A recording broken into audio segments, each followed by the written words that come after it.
If I could ask members of the Toronto East York Community Council to take their seats, please. Councillor Layton. Councillor Layton. You want to get going? Want to get going? Okay. So I just need one person to sit down. Hey, Josh, can you sit down so I have quorum in their seats? Thanks. All right. I call this meeting to order. Welcome, everybody. I'd like to begin by gratefully acknowledging that the Toronto East York Community Council meets on the traditional territory of many nations, including the Mississaugas of the Credit, the Anishinaabe, the Chippewa, the Haudenosaunee, and the Wendat peoples, and is now home to many diverse First Nations, Inuit, and Métis people. We also acknowledge that Toronto is covered by Treaty 13 with the Mississaugas of the Credit. Are there any declarations of interest? Councillor Bradford. Yes, thank you, Chair. Declaration of interest on item TE 3.70. My partner is a planner on the file. Okay, any other declarations of interest? Seeing none, can I have a motion to confirm the minutes of the January 15, 2019 meeting? Councillor Wong-Tam, all those in favor, opposed, carried. All right, so let us go through. We start today at page 25, which is page 56. Good morning. page 56 of the, I refuse to call them goldenrod sheets, the orange sheets. Well, they are They're orange. golden with your mail rods. So item TE 3.25, construction staging area 390440 Dufferin Street. Councillor Bailao. Approve staff recommendations. All those in favor, opposed, carried. 3.26, construction area time extension John Street 283 Adelaide Street West. Councillor Cressy. I'll move staff recs. Thank you. All those in favor, opposed, carried. Item TE 3.27, construction area time extension phase 1, 19 Duncan Street. Councillor Cressy. I'm going to move staff recommendations. Thank you. All those in favor, opposed, carried. Item TE 3.28, construction staging area Armory Street, 11 and 33 Center Avenue and 80 Chestnut Street. Councillor Cressy. I will move staff recommendations. Thank you. All those in favor, opposed, carried. Item TE 3.29, construction staging area time extension 143 Avenue Road. Councillor Layton. Thank you. I'll approve the staff recommendations. All those in favor, opposed, carried. Item TE 3.30, construction staging area 547 to 555 College Street, Phase 2. Councillor Layton. Once again, I'll recommend approval of the staff recommendations. All those in favor, opposed, carried.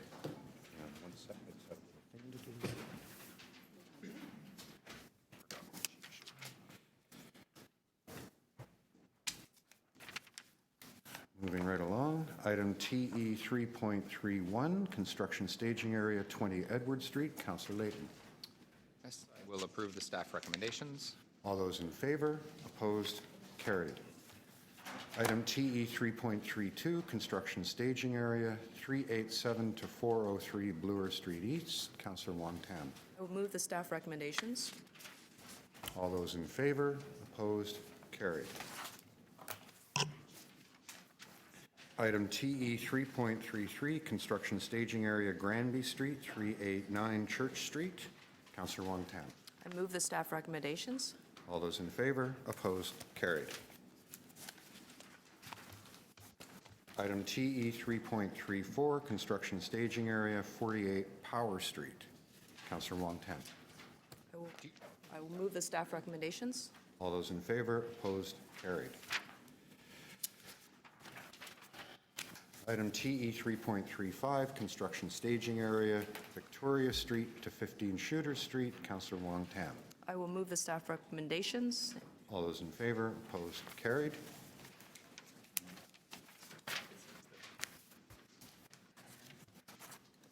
Item TE 3.36, accessible loading zone, Binsworth Avenue. Councillor Bradford.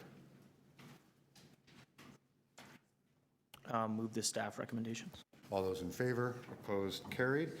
Item TE 3.37, roadway alteration and traffic parking amendments, Queensway, Queen Street West, King Street West, and Roncesvalles Avenue. I need a motion. I'm going to move to withdraw this. This should actually properly be before the Infrastructure and Environment Committee because it's has impacts on the TTC and therefore isn't within the purview of this committee. So I'm moving to withdraw. All those in favor, opposed, carried. Okay. Item TE 3.38, removal of accessible loading zone, Springhurst Avenue. I'm going to move approval. All those in favor, opposed, carried. Item TE 3.39, designation of fire routes and amendments to Chapter 880 fire routes at 28 Bathurst Street. Councillor Cressy. I'll move staff recommendations. Thank you. All those in favor, opposed, carried.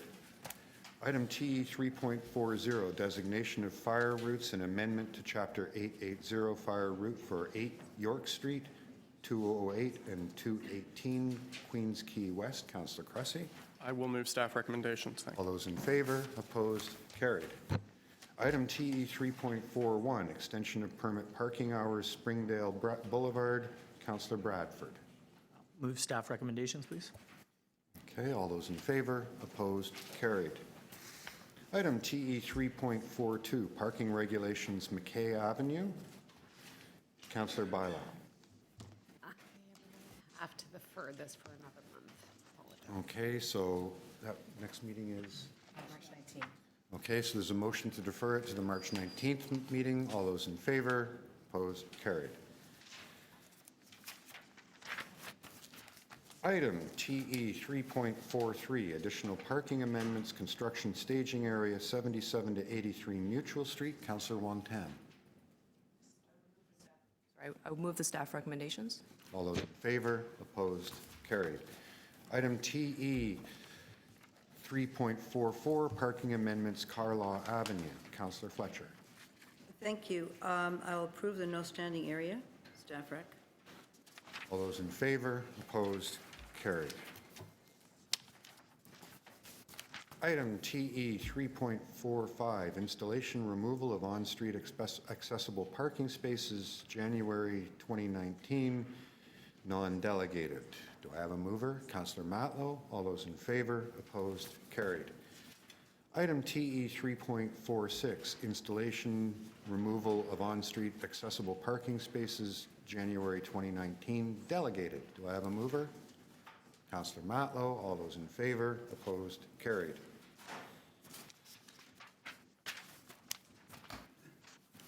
Item TE 3.47, all-way stop controls, Greenwood Avenue and Strathmore Boulevard. Councillor Fletcher. Yes, I'm deferring that. Motion there to defer. Okay, so a motion to defer to the March 19th meeting. All those in favor, opposed, carried. Item TE 3.48, all-way stop control, Lawton Boulevard and Lonsdale Road. Councillor Matlow. I move in support of the recommendations. All those in favor, opposed, carried. Item TE 3.50, speed hump poll results, Brunswick Avenue. Oh, did I skip one? I'm so sorry. This is also exciting. I got going too fast. We'll sneak it about. Thank you for watching. Item TE 3.49, traffic calming speed humps, Howland Avenue. Councillor Layton. Yes, I'd like to approve the staff recommendations. Could have been approved last meeting if the previous local councillor had put the effort in. I'm sure the people in the annex are happy to be better represented. All those in favor? Opposed? Carried. Item TE 3.50, speed hump poll results, Brunswick Avenue. Councillor Layton. We have to, we're going to defer this indefinitely because we're not entirely sure what the local councillor at the time, where he got this information. So we're going to keep digging for it. You can expect to see this back soon. Okay, so we'll defer that indefinitely. Oh, really? Really? Cleanup. All those in favor of deferral? Opposed? Carried. Item TE 3.51, traffic calming, speed humps, Montrose Avenue. Councillor Layton. So this and the next item I need to hold down Okay, hold. until we can get this, I don't need an explanation. until I can finish my work. Just listens to you, hold it, let it go. Item TE 3.52, traffic calming, speed humps, Roxton Road. You're holding that as well? Yes, please. Okay. Item TE 3.53, traffic calming, speed humps, poll results, Hilton Avenue. Mr. Matlow. I'm going to move to adopt the alternate recommendations to proceed with the humps. So you're moving to proceed? Yes.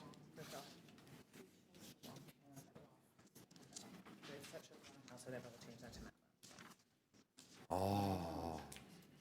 So all of you, please disregard that this says Councillor, yeah, let's get the right one. Make up your minds what you're doing. No, it's cool, it's cool, it's all cool. The public business is getting done. There we are. Okay? Parallel altered, yep, okay, so this effectively directs staff to do it. All those in favor? Opposed? That carries. Item TE 3.54, traffic calming, speed humps, Hilton Avenue. That is not a typo. These are different parts of the same street. And so I'm also going to be moving a motion to adopt. Oh, are you, you're the new king of speed bumps. You are. I'm taking on The that mantle. mantle, yes. Okay, So we're humping the entire street of Hilton. okay. All right, all those in favor? Opposed? Carried. Item TE 3.55, traffic calming, speed hump, Raglan Avenue. Councillor Matlow. 5-5. I am moving to adopt the alternate recommendations to proceed with the humps on Raglan. All those in favor? Opposed? Carried.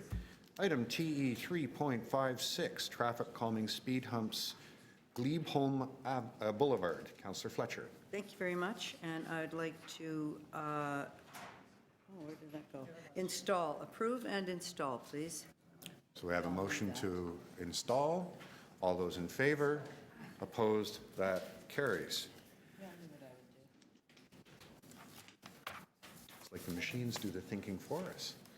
Item TE 3.57, traffic calming, speed humps, Langford Avenue. Councillor Fletcher. Defer till March, please. Defer that one to the March meeting. All those in favor? Opposed? Carried. Item TE 3.58, traffic calming, speed humps, Boardwalk Drive. Councillor Bradford. I'd like to move the alternative recommendations to proceed. Okay, so we have a motion to install. There it is. Everyone's read it closely. All those in favor, opposed, carried. Okay. Item TE 3.59, 41 Wabash Avenue, zoning amendment application, preliminary report. All right. I don't have to expand it. All those in favor, opposed, carried. Item TE 3.60, Front Street West and 141 Bay Street, official plan amendment and zoning amendment application, preliminary report. Councillor Cressy. I have an amendment, which is the Wong-Tam special for expanded notice. Expanded notice, sign language, and all that good stuff. All those in favor, opposed, carried. Item, pardon me? Am I good? Yeah, I think so. Item TE 3.61, 156 to 160 John Street zoning amendment application, preliminary report. Councillor Cressy. Again, I have the same amendment for expanded notice. With the same amendment, And all those in favor, opposed, carried. Do I need to do as amended? Is that? Okay. After careful consideration, we need to do item as amended. All those in favor, opposed, carried. All right, item TE 3.62, 2 Bloor Street West zoning amendment application, preliminary report. Councillor Layton. Yes, I'll approve, I have a motion. Should be an expansion motion. Yeah. And given the meeting's already been advertised, hey. Okay. Just proceed. So on the amendment, all in favor, opposed, carried. On the item as amended, all in favor, opposed, carried. Item TE 3.63, 112 College Street, zoning amendment application, preliminary report. Councillor Layton. So I think there's a motion too for an expanded notice area. Okay, on the amendment, all in favor, opposed, carried. On the item as amended, all in favor, opposed, carried. Item TE 3.64, 100 Devonshire Place, zoning bylaw amendment application, preliminary report. Councillor Layton. Move the staff recommendation. On the item, all those in favor, opposed, carried. Item TE 3.65, 2010 to 2016 Bathurst Street, official plan amendment and zoning amendment application, preliminary report. Councillor Matlow. Just had to do a last minute clarification with the wording. So, I'm sorry, 3.65. So I have a motion if it's ready. If Just a second. they're going to need a few minutes then. So, can you just put a hold on it, Councillor, and we'll get to it when we've got everything ready to go? Okay, so Absolutely. that's being held in Councillor Matlow's name. Item TE 3.66, 26 to 40 Birch Avenue zoning bylaw amendment application, preliminary report. Councillor Matlow. I move the report. The meeting's already been held. Okay, it's good that we acknowledge that the world happened as it happened. All those in favor, opposed, carried. Item TE 3.67, 1 to 11 Delisle Avenue, and 1496 to 1510 Yonge Street, official plan and zoning bylaw amendment applications, preliminary report. Councillor Matlow. I move the preliminary report regarding this completely inappropriate proposal. I'm sorry, I didn't hear you. I move the preliminary report regarding this completely inappropriate proposal. Okay. We have that on the record then. All those in favor, opposed, carried. TE 3.68, 206 Russell Hill Road, zoning amendment application, preliminary report. Councillor Matlow. I move the preliminary report. All those in favor, opposed, carried. Item TE 3.69, 1365 to 1375 Yonge Street, zoning bylaw amendment application. I move the preliminary report. Oh, Councillor Bradford, can I ask you to step out of the room? Nothing personal? We need to do a recorded vote as well. Yeah. And just to make sure everyone knows that he was out of the room, I'm going to ask for a recorded vote on this. All those in favor? Councillor Cressy, Councillor Bailao, Councillor Fletcher, Councillor Perks, Councillor Wong-Tam, Councillor Layton, Councillor Matlow. Okay, carried. Can I ask someone to rescue our colleague?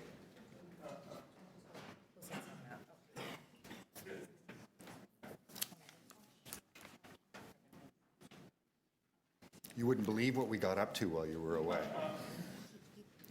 Item TE 3.70, 2100 to 2110 Yonge Street and 8 to 12 Manor Road West, official plan amendment, zoning amendment, and rental housing demolition applications, preliminary report. Councillor Matlow.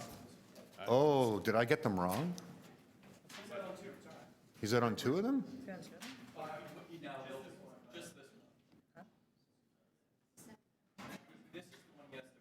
So we sent him out on the wrong item? We were told 70, okay. You know, but it passed just like that, so it was okay. Okay. So let's have a recorded vote on this one, shall we? I'll do it from the other side. Councillor Matlow, Councillor Layton, Councillor Wong-Tam, Councillor Perks, Councillor Fletcher, Councillor Bailao, Councillor Cressy. Now can we bring Councillor Bradford? Mr. Chair, the clerk has informed me that 6.5 is ready. Okay. I think I'd like to let Councillor Bradford vote on that. So if we can go Okay. back.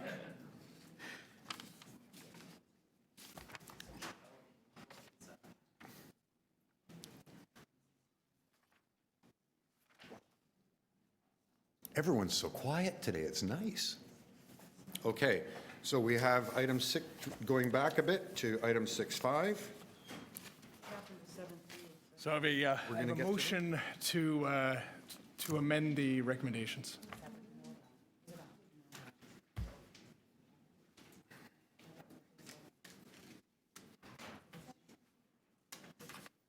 Which is a one-line motion if you'd like to read it. A one-line motion? It's a one-line motion. It's okay. Talk amongst yourselves. We're all good.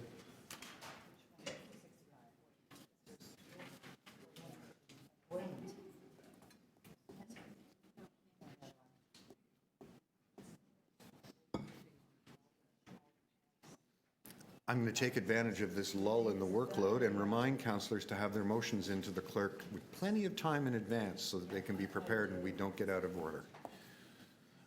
Okay. That one was, for the record. Okay. No. I'm just in just case there was a forestalling rebuttal. potential problems in the future, councillor. Yeah. Okay, so, okay. Construction management plan, very good. Okay. That's kind of odd, but I'll let it go. All those in favor, opposed, Thank you for the carried. editorial. Okay. Item as amended. Item as amended. All those in favor, carried. Item TE 3.71, 133 to 141 Queen Street East and 128 Richmond Street East zoning amendment application preliminary report. Councillor Wong Tam. Yes, I'd like to move a motion, and the clerks can get that on the screen. It's one, to expand the notification area and also to provide provisions for ASL and childcare if needed, all costs borne by the applicant. Okay. All those in favor, opposed, carried. Item as TE amended? 3.7, oh, as amended. All those in favor, opposed, carried. Item TE 3.72, 968 O'Connor Drive zoning amendment application preliminary report. Councillor Bradford. I have a motion to expand the notice and Okay. On the- adopt the recommendations. Okay. thanks. On the amendment, all those in favor, opposed, carried. On the item as amended, all those in favor, opposed, carried. Item TE 3.73, appointments to Business Improvement Area Boards of Management. Do I have a mover for this? Councillor Fletcher, I saw you first. All those in favor, opposed, carried. Item TE 3.74, recipient of the Agnes McPhail Award. Councillor Bradford.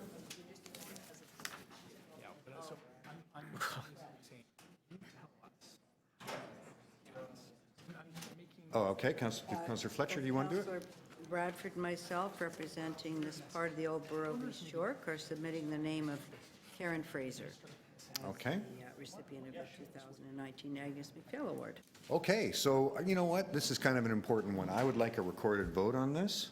All those in favor of approving Karen Fraser as the recipient of the 2019 Agnes McPhail Award, Councillor Cressy, Councillor Bradford, Councillor Bailao, Councillor Fletcher, Councillor Perks, Councillor Wong Tam, Councillor Layton, Councillor Matlow. That's unanimous. Good choice. Yes, and I'd just like to thank the committee for pulling itself together after the election, which everything changed, and all the people and my staff for seeing this one through. Well done all. Okay, item TE 3.75, endorsement of events for liquor licensing purposes. Do I have a mover? I have a motion that may be underway right now. Are you?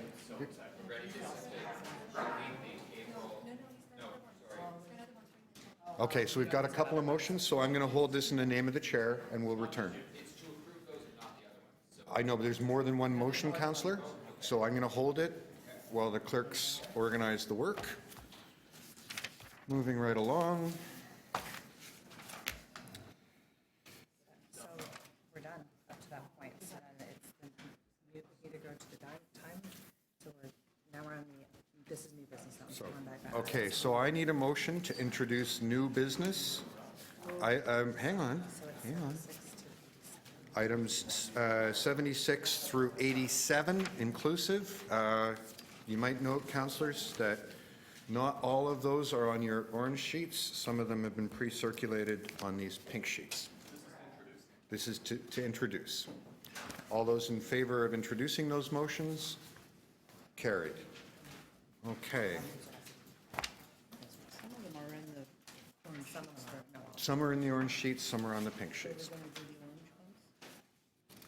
Continue on with the ones that are on the orange. I'm in the hands of the committee.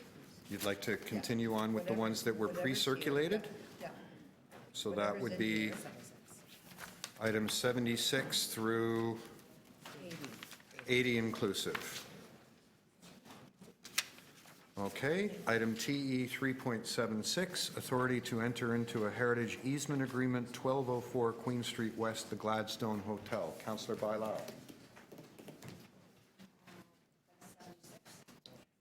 Yes. I need to hold that just for a little bit more. Okay, we're going to hold that in Councillor Bailao's name. And 76A as well. Item TE 3.77, authority to enter into a heritage easement agreement, 401 Richmond Street West, Mcdonald Manufacturing Company buildings. I never knew that. Councillor Cressy. Yeah, this has been done with staff, and I'll move the recommendations in the letter.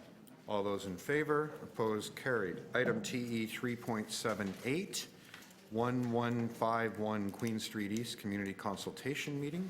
Councillor Fletcher. Moving to expand the notification district, please. So there's a motion to expand the notification area, or is that already in the No, letter? it's a letter. Just a moment, please.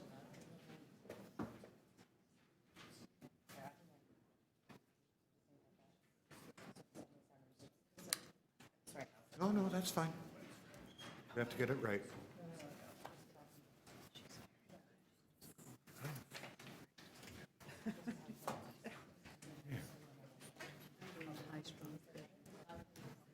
Counselor, I think the clarification that we need is whether Counselor Cressy said the letter from the Preservation Board or the staff report. On the previous item? Yeah, on the previous item. That's what we just need to clarify. Okay, so I'm going to move to reopen 377. All those in favor, opposed, carried. Councillor Cressy. Reopening yours. Councillor Cressy, we've just reopened 377. We need clarity about whether we're moving your letter or whether we're moving the Preservation Board letter. We're moving the Preservation Board letter. Okay, so adopting 77A. That's correct. Okay, so all those to adopt 77A, all those in favor, opposed, carried. All right. Now, TE 3.78, 1151 Queen Street East Community Consultation Meeting. Councillor Fletcher, you had a motion? Yes, to expand the notification area. So we have the motion to expand the notification area.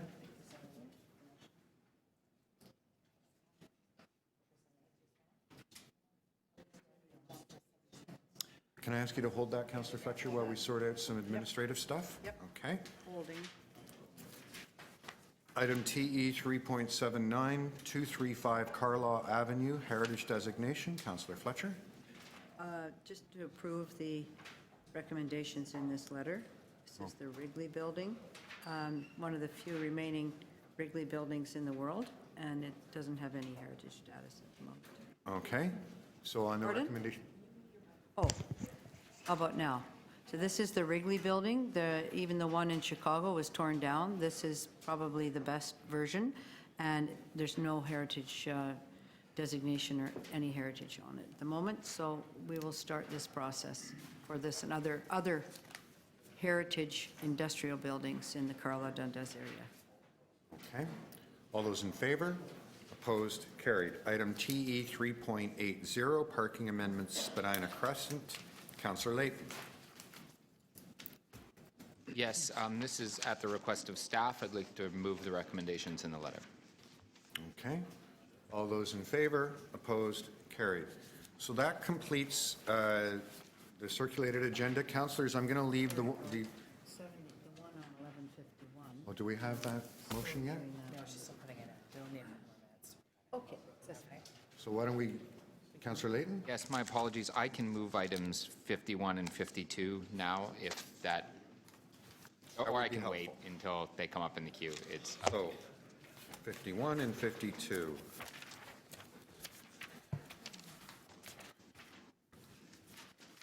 So returning to page 87, Item TE 3.51, traffic calming speed humps Montrose Avenue. Councillor Layton. This is to move the alternative recommendations and move ahead with the poll. So on the alternative recommendations, which are to install, all those in favor? Opposed? Carried. Item TE 3.52, traffic calming speed humps Roxton Road. Item is not Oh, item, no, because when you do the alternative recommendations, you delete, right? See, guys, I want us to take a moment. I just corrected the clerk. You're never Will going to never hear the end of happen it. again. Never Let's gonna hear enjoy the the moment. There, I feel real good. We have a couple more times this week. Okay, item TE 3.52, traffic calming speed humps Roxton Road. And in this item too, I would You're moving like to move the alternative the recommendation. alternative recommendations to install. All those in favor? Opposed? Carried. Are we ready with Councillor Fletcher's item? Paula, we're just going to have to hold on to that for a moment? Yeah? Do you not have that? She's putting it, it was new business, so we didn't have the alternate recs in, that's what the problem is. So we just need to put them in, but she was displaying, so she. It'll just take, Okay, why don't we do, it's not an alternate, oh, it's an alternate rec, yeah. okay? So, No problem. uh, Yeah. Okay, she has it. okay, what's the item number? This is 78? Yes. Okay, so item TE 3.78, 1151 Queen Street East Community Consultation Meeting. Councillor Fletcher has a motion. It's on the screen. On the amendment, all those in favor, opposed, carried. On the item as amended, all those in favor, opposed, carried. All right. That concludes the agenda run-through. We now return to item TE 3.1, naming of public lanes bounded by Harvard Street, Markham Street, and College Street and Grace Street. Are there any members of the public who would wish to make a deputation on this item?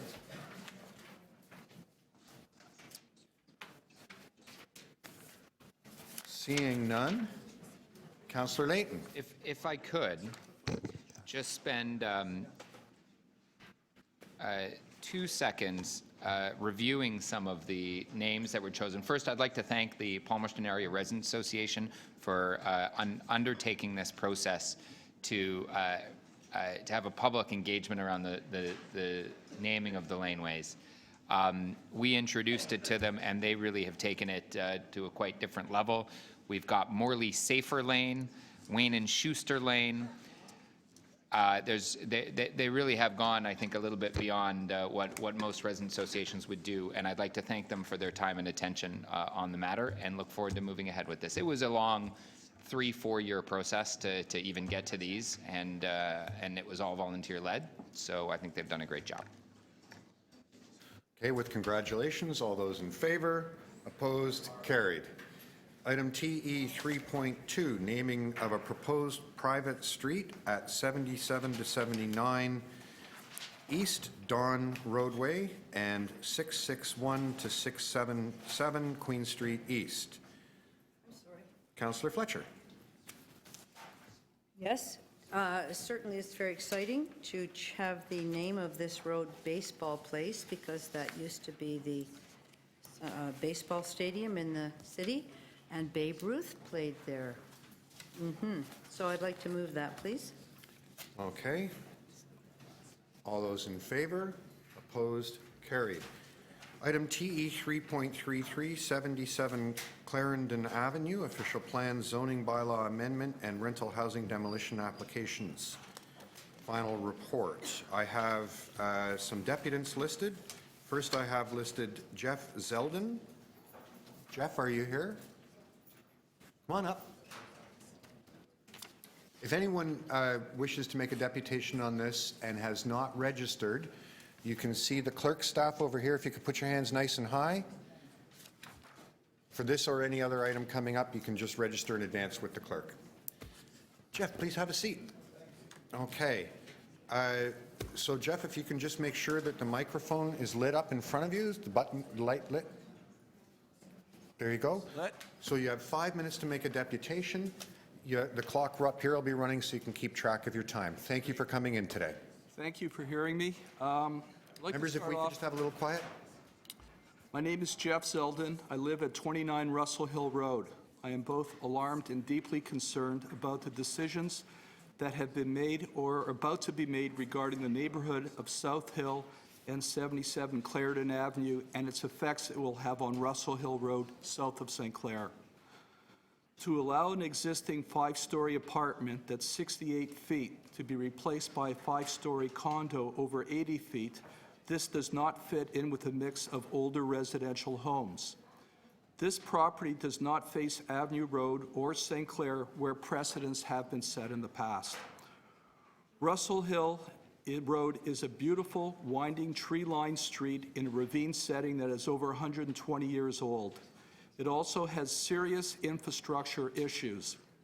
It is a main artery for traffic flow going south in the morning. The proposal for 77 Clarendon goes from existing 10 rental units to proposed 30 condo units. I calculate the existing building has 70 units of wastewater ports going into the main sewer.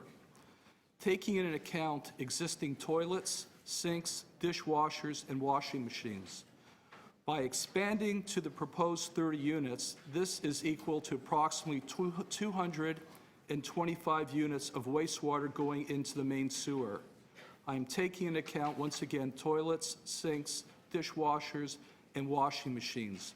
So in effect, you're adding 155 extra wastewater ports into the main sewer. The city has also approved 200 Russell Hill Road, a 20-unit luxury condo directly across the street from Clarendon, 77 Clarendon.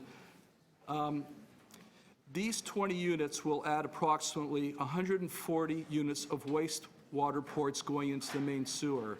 I'm taking account toilets, sinks, dishwashers, and washing machines. In effect, you're adding 50 condo units in these two condo projects and subtracting 10 rental units. This equates to 40 new residences on Russell Hill Road and 295 wastewater ports going into the main sewer. There is also an application for demolition of 206 Russell Hill Road with an additional 5 townhouses to be built if this is approved, which would include 60 wastewater ports to the main sewer. So we're talking about adding 40 houses, residents south of St. Clair from Clarendon, down to the bottom of Russell Hill Road. I live right at the bottom of Russell Hill Road, and in the 9.5 years that I've been living there, we've had 2 major sewage floods in my basement, and my house is 30 feet above the sidewalk grade. By adding all these extra stress on the aging infrastructure, sewer lines is a major recipe for disaster. We also have a very serious problem with noxious fumes emanating from sewer manhole grates at the lower part of Russell Hill Road. I've spoken to many residents on Russell Hill Road who have had the same problem of sewage flooding in their basements, and they're very unhappy with the situation. We pay some of the highest property taxes in the city, and we voted you into this office to represent us in the best interest of the neighborhood. We're asking you to serve the interests of your constituents. Thank you. Thank you. Well, before you go away, are there any questions of the deputant? Seeing none, thank you very much, Jeff. Paul Letzier, did I get that right, Paul? Yes. Have a seat. Thank you.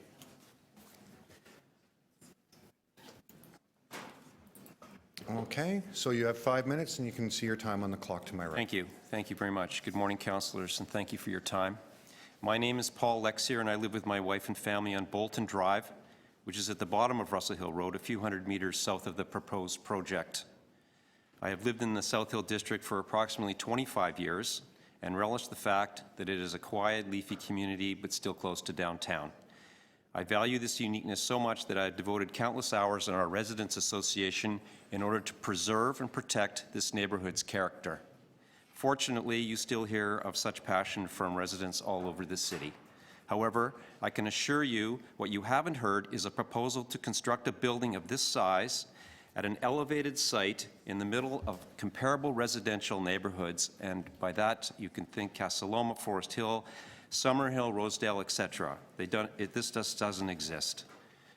So regarding the size, and specifically the height, I am on record with City Planning as strongly objecting to their characterization of the proposed increase from the current 68 feet to over 80 feet as immaterial. I maintain that it is not possible to mitigate the impact and perception of height in this context, which is their words. Height is height. It is either there or it isn't, and it cannot be hidden from view. For planning to suggest there is a way not to see another 13.6 feet of bricks and mortar is nonsense. This added height of over 24%, effectively an additional floor, is being piled onto a grandfathered building, which is a standalone. Nothing similar was built anywhere nearby before or after. And just to be clear, the current 68 feet is already 50% higher than the surrounding buildings, whereas the proposed 80-plus feet is close to 80% higher, towering over all that around it. And we're not supposed to notice that difference. You'll forgive me for this indulgence, but it would be similar to me at 5 foot 11 inches suddenly becoming a 7 foot 10 inch giant. You wouldn't be able to, you're not going to ignore that. No, the Raptors would hire you. Yes. As the building exists due to some historical anomaly, the residents of South Hill respect the current height of 68 feet, but not necessarily the number of stories. That is, 5 old low-rise stories shouldn't mean 5 new high-rise stories at any height whatsoever. This number of stories is clearly misleading and has resulted in relentless, unaccountable, alarming vertical creep over the entire course of this application, and we find this unacceptable.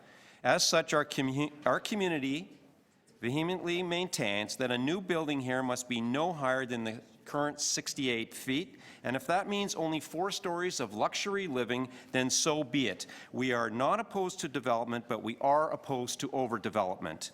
In summary, I am requesting members of Community Council consider the distinct possibility of city planning getting it wrong, that they failed to properly consider the context and consequences here. I therefore appeal to you in your capacity as a committee of sober second thought to reject this application. Thank you, and I'd be pleased to take your questions. Are those all your remarks? That is. Thank you very much. Are there any questions of the deputant? Seeing none, next I have Alan Pearson. Alan, are you here? Okay, so you're not supposed to applaud because that's what, like, influencing what we're doing. So the tradition is kind of to do jazz hands because evidently jazz hands don't influence what we're doing. Never influence anybody. Okay. Okay. Is the... Alan, so thank you for being here. You have 5 minutes. You can watch your time on the clock to my right. Pardon me? Okay. It's on. You all set? Yes, I am. Okay. My name is Alan Pearson. I am a resident of South Hill. I'm also have worked through the Homeowners Association for probably the last 20 years. I've lived in the area for 36 years. I live on Poplar Plains Road, which is probably a block and a half, okay, from the proposed building. I am speaking as an individual here. I'm very, very concerned about the height which is being requested. And this, as my colleague said, is a vertical creep. This, if it goes up another 10 stories, there's obviously a reason for the 10 feet. There's obviously a reason for this. And the reason is that the building then becomes much more valuable on the top floors because you have an unimpeded view of the whole of the city of Toronto from downtown. This building is proposed on the escarpment. It is the edge of the lake, of the old lake. And it is, the view south will be, you will be able to see all downtown at all points of the year, and also to the east, to the Nordheimer Ravine, which is currently, where the park is currently under construction, and to the east. The remainder of the buildings, and I looked at this last night, there are over 100 buildings or residences in our area which fall below 40 to 45 feet. This then says that 80 feet and the top floor of this building are going to dwarf anything that is around there. I had asked for a comparison between the townhouses being viewed from Clarendon Avenue.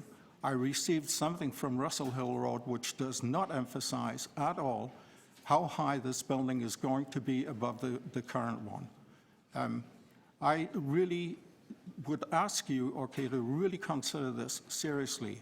We are not averse to change. I have worked in the IT industry for over 50 years, and I led very large projects and so on.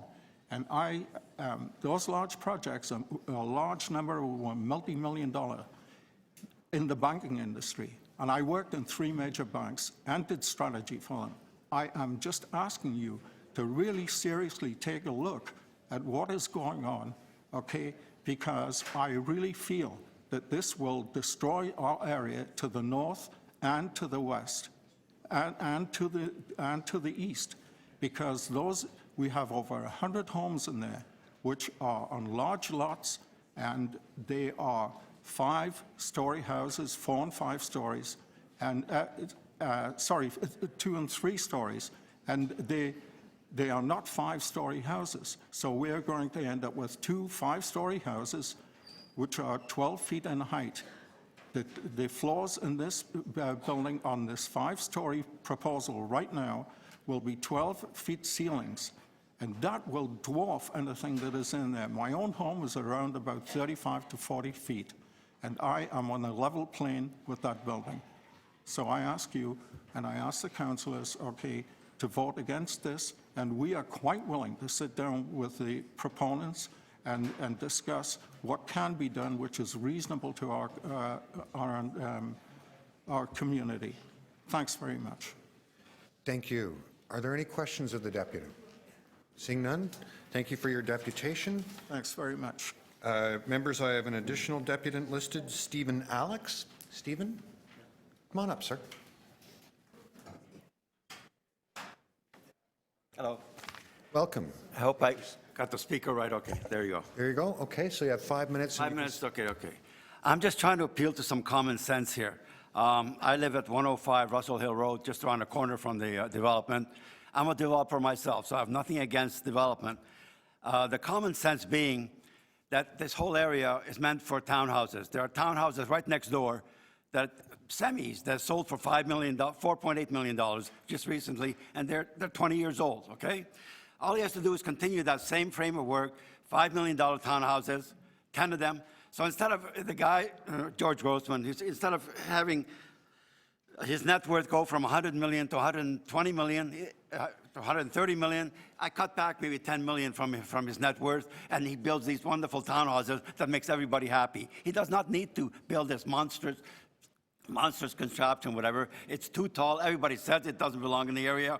And not only that, but he's already got it strategically owns the next door and across the street and everywhere else. It's a precedent. He wants to change the whole area. Why should we let a bully come in to our area when he doesn't need the money, and he doesn't have to do it? He should have a little bit of class and put up the townhouses that everybody wants and everybody has already. The precedent is right there. All he has to do is copy that wonderful precedent. Everybody's happy. He makes money. Instead of making $30 million, he makes $20 million. Oh boy, that's not a big, terrible thing for something to happen to him. His lifestyle's not going to change. So I'm just appealing to people to please think about what you're doing here. You can't just let a bully come in to our area and put up this monstrosity and change the whole area. For what? What is he doing it for? For money, yes, for money. So let him make $20 million instead of $30 million and make everybody happy. That's not the end of the world. So I'm appealing to everybody to think, common sense, please. That's it. Thank you very much. Any questions of the deputant? Nope. Seeing none, thank you. Oh, we have another late registrant, Mr. Adam Brown, who seems to have forgotten to file in advance to give a deputation, but we'll let it go this time. Adam, you have 5 minutes. You've done this before. Thank you, Mr. Chairman and members of committee. this is an application for probably what's before your community council, one of the smallest, most modest developments you're going to see, replacing a 5-story, 50-plus-year-old apartment building with a 5-story residential condominium. The site location, just to give you a bit of perspective, is down Russell Hill Road, just up from, or down south from St. Clair, and giving you just a blow-up of the area. What you'll see is there's a 4-story apartment next door, townhouses on one side, 4-story apartment here. Again, we have another 5-story proposal here that's being constructed, and a 3-story multi-unit dwelling here. So at this particular area, you have existing apartments, including the existing apartment on the subject site, albeit correct at 12 feet lower than what we have.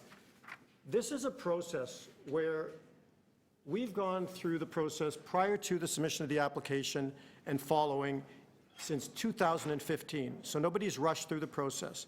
This is an applicant who never appealed despite Planning Act changes, who said, I'm going to work through the community process, and had 2 meetings with the community before the application went in. When that happened, one of the owners on the street was Mr. Mankus. Mr. Mankus lives 2 doors away.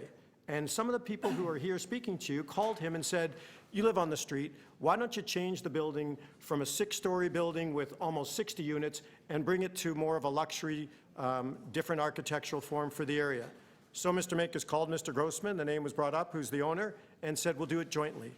So they scrapped the original design, came back with a proposal that was 5 stories, 30 units in total, a density of 1.71 times the area of the lot, 5 floors. It has a loading and garage area screened from street view off of Clarendon as you slope down to it. It's got a management office, a condo lobby in yellow, interior amenity space, and a gym.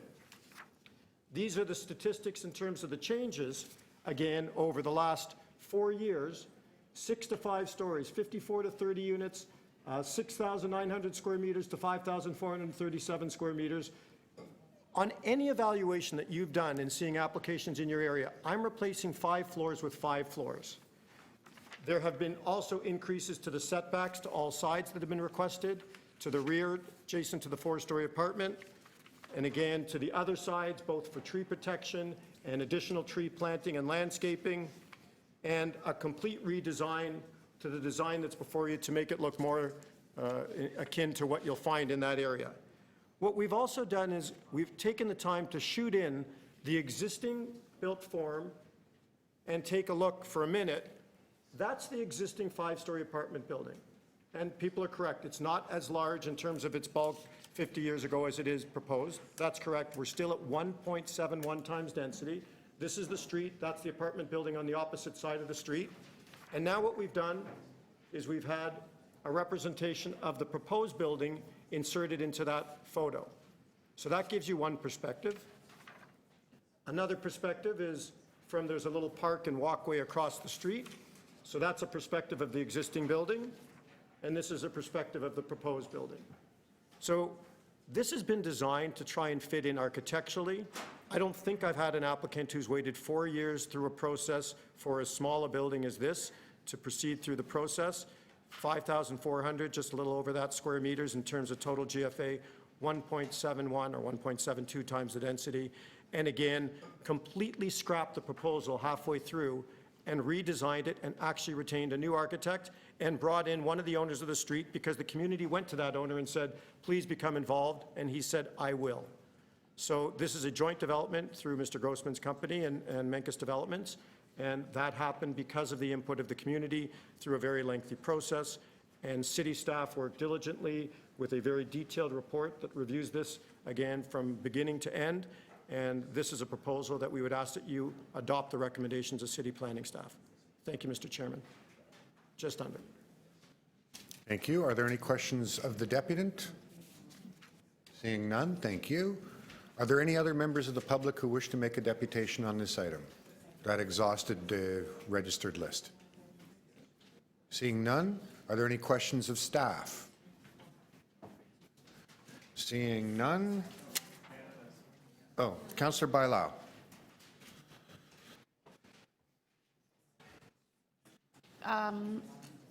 To planning staff, so we have 10 rental units in here, and we are having none of it replaced. Can you tell us why?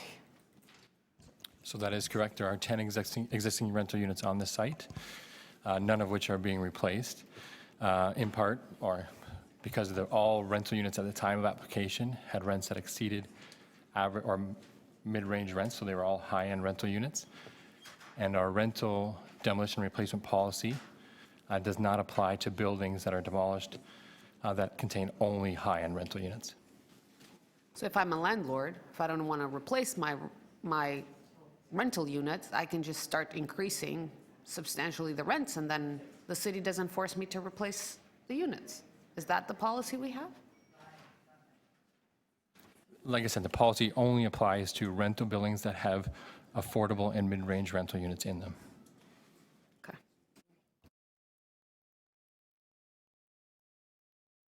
If I could just, I'll come to you next. If I could just, I want to make sure I understand, put a fine point on it. If there are 6 rental units and only one of them is below market rent, the rental protections do apply. Is that correct? Through the chair, that does apply, yes. So if I were a group of tenants in a high-end building, might want to make sure there's at least one unit in there that's at average or below average rent, wouldn't I? Huh. Only one unit? You only need, no.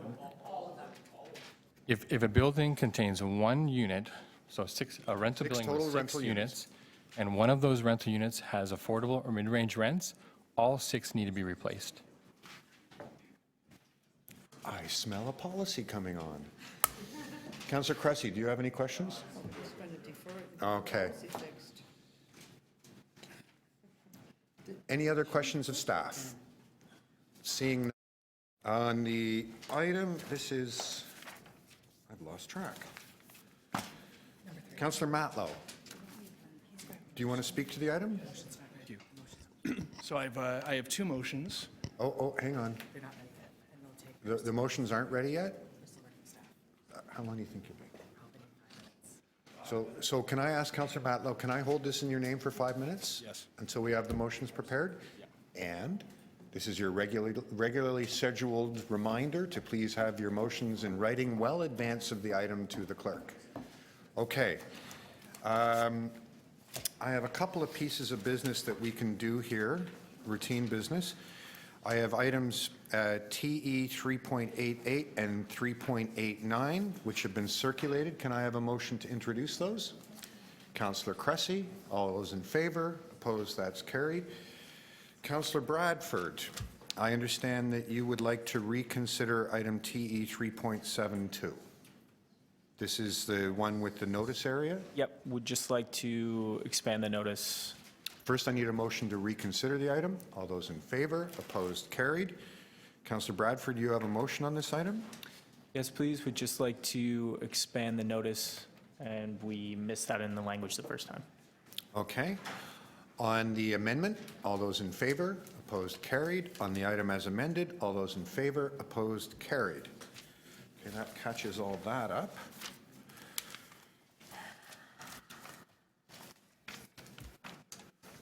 I'm going to try something here. Item TE 3.4, 578 to 580 King Street West zoning bylaw amendment application final report. Are there any members of the public that are here to make a deputation on this item? Seeing none. This is Councillor Cressy. Do you have anything to say to us? So I'm going to, first of all, move the staff recommendations, which is to refuse. And I have a couple comments here. I will just say this is the first refusal report in Ward 10 that's coming in under the new LPAT system as an immediate refusal. And I'm glad it is. And I want to commend staff for the hard work they've taken and for being very clear. When we have applications come in, there's a green light, yellow light, red light. And if it's a red light, let's just say it. Let's not waste the time.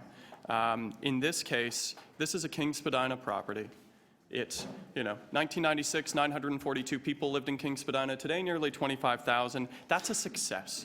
That is intensification of a downtown core to allow it to develop into a dynamic mixed-use neighborhood. But it's been thoughtful. City staff have been diligent in creating a planning framework whereby we were building a neighborhood, not just building buildings, as we intensify. And with the Heritage Conservation District, the looming secondary plan, TO Core and others, we've been very clear around our expectations on heights and setbacks and heritage protection. And in this case, we have a low-rise building, and there aren't many of them left in King Spadina, where a tower is proposed. Everybody doesn't get a tower in King Spadina, and it's time that the sector realizes that, and I want to commend our HPS staff and our city planning staff for their work on this report, and I want to thank them. And I ask for your support.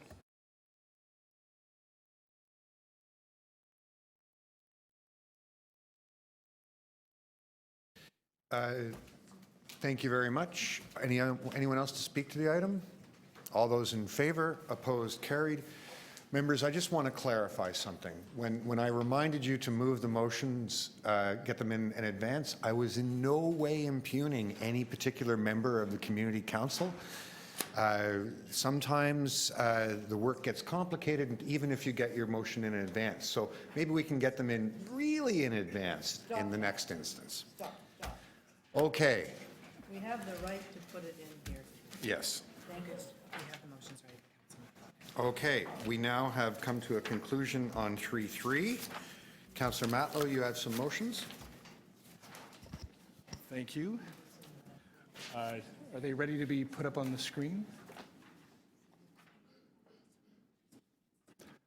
So essentially, the first motion is to refuse this application. And then the other motion is that if the applicant has a revision to their application or really something different that would come down to the height of the existing envelope, then we would direct planning staff to go out to another public meeting. Now, the reason that I'm asking for your support, and I've spoken to a number of you, and I appreciate that many of you understand how both complex this has been, but also how why the right thing to do is to refuse this specific proposal. So first of all, Mr. Brown, when he spoke earlier, he mentioned that there were 2 community meetings. That is true.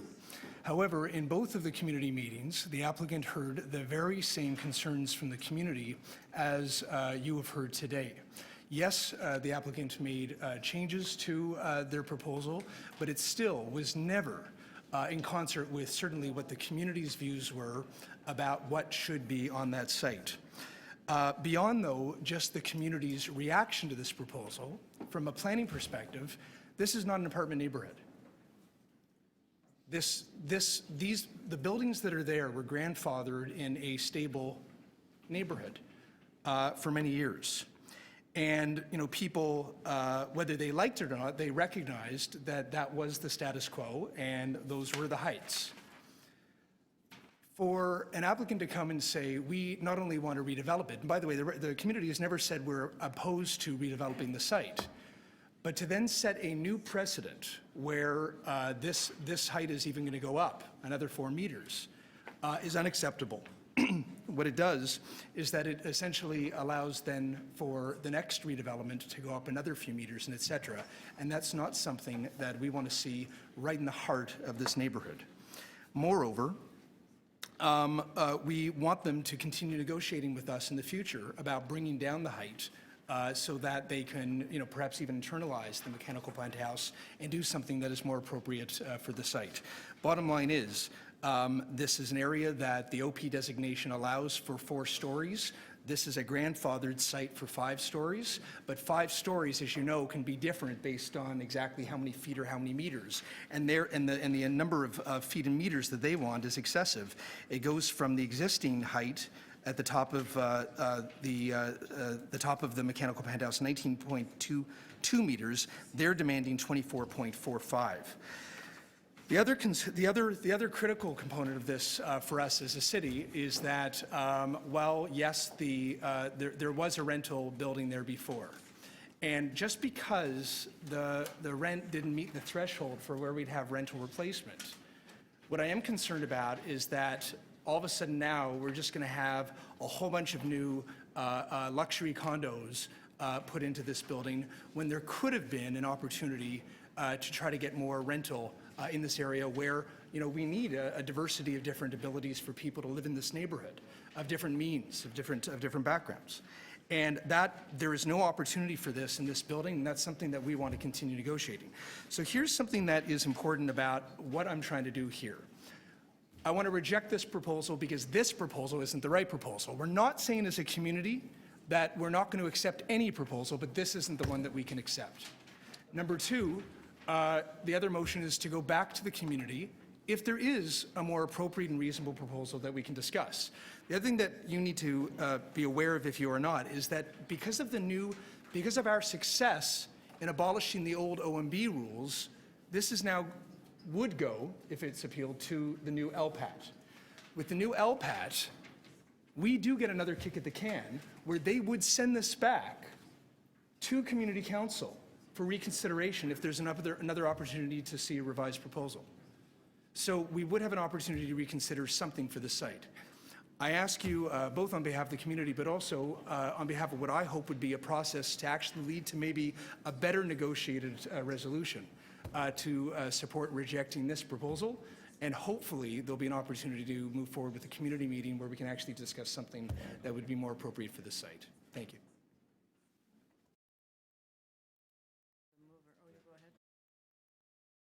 Questions on the mover? Councillor, this is just on the rental replacement. You're talking about rental. When did you become aware that rental replacement didn't cover these 10 units? And did planning make you aware of that? It wasn't brought to my attention by planning. It was sort of just, we kind of discovered, when we asked at some point throughout the process, when would there be rental replacement, we were informed by staff, and I forget exactly when, that just didn't apply. And I was surprised by that. But yes, there is a threshold, and Anna would know better than I do about sort of, exactly what price range it triggers. But I was surprised by that. Because even if it's like luxury rental, there's still an opportunity if it's rental to work towards a more affordable level, and that's what we would have liked to achieve. You didn't raise that with the Affordable Housing Chair at that time for But that's not the process. But certainly we did discuss it with with staff as we discussed all the different matters. Right. Yeah. I have a question of the mover. So your motion, I just want to be very clear. Motion number 2, City Council authorized the city solicitor together with appropriate city staff to appear before the LPAT in support of council's decision to refuse. Here's what I'm trying to understand. City planning staff have written in favor of the applicant. It should be an outside planner. An outside planner. It should be an outside planner. Yeah. Yeah, I'd like to amend that for an outside planner because obviously the planning staff would be in favor of the proposal. Yeah. So that's a rewording that needs to be done. Okay.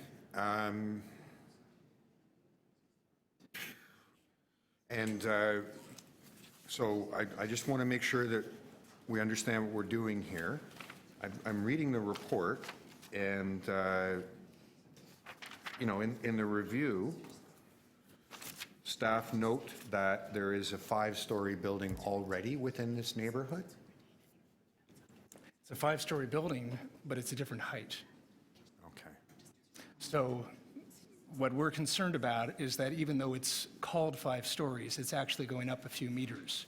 And what we're trying to do is limit the envelope so that there isn't a new precedent set for not only this building, but any other future redevelopment.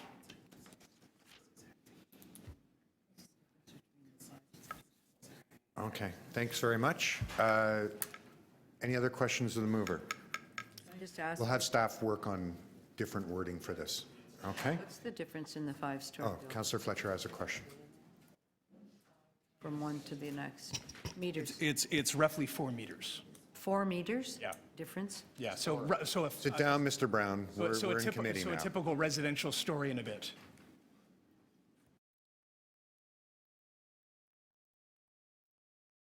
To speak, Councillor Cressy. Thank you, and thank you for the debate and the motions that have just been moved. I will acknowledge around the table, and Councillor Perks, I think your mic is on.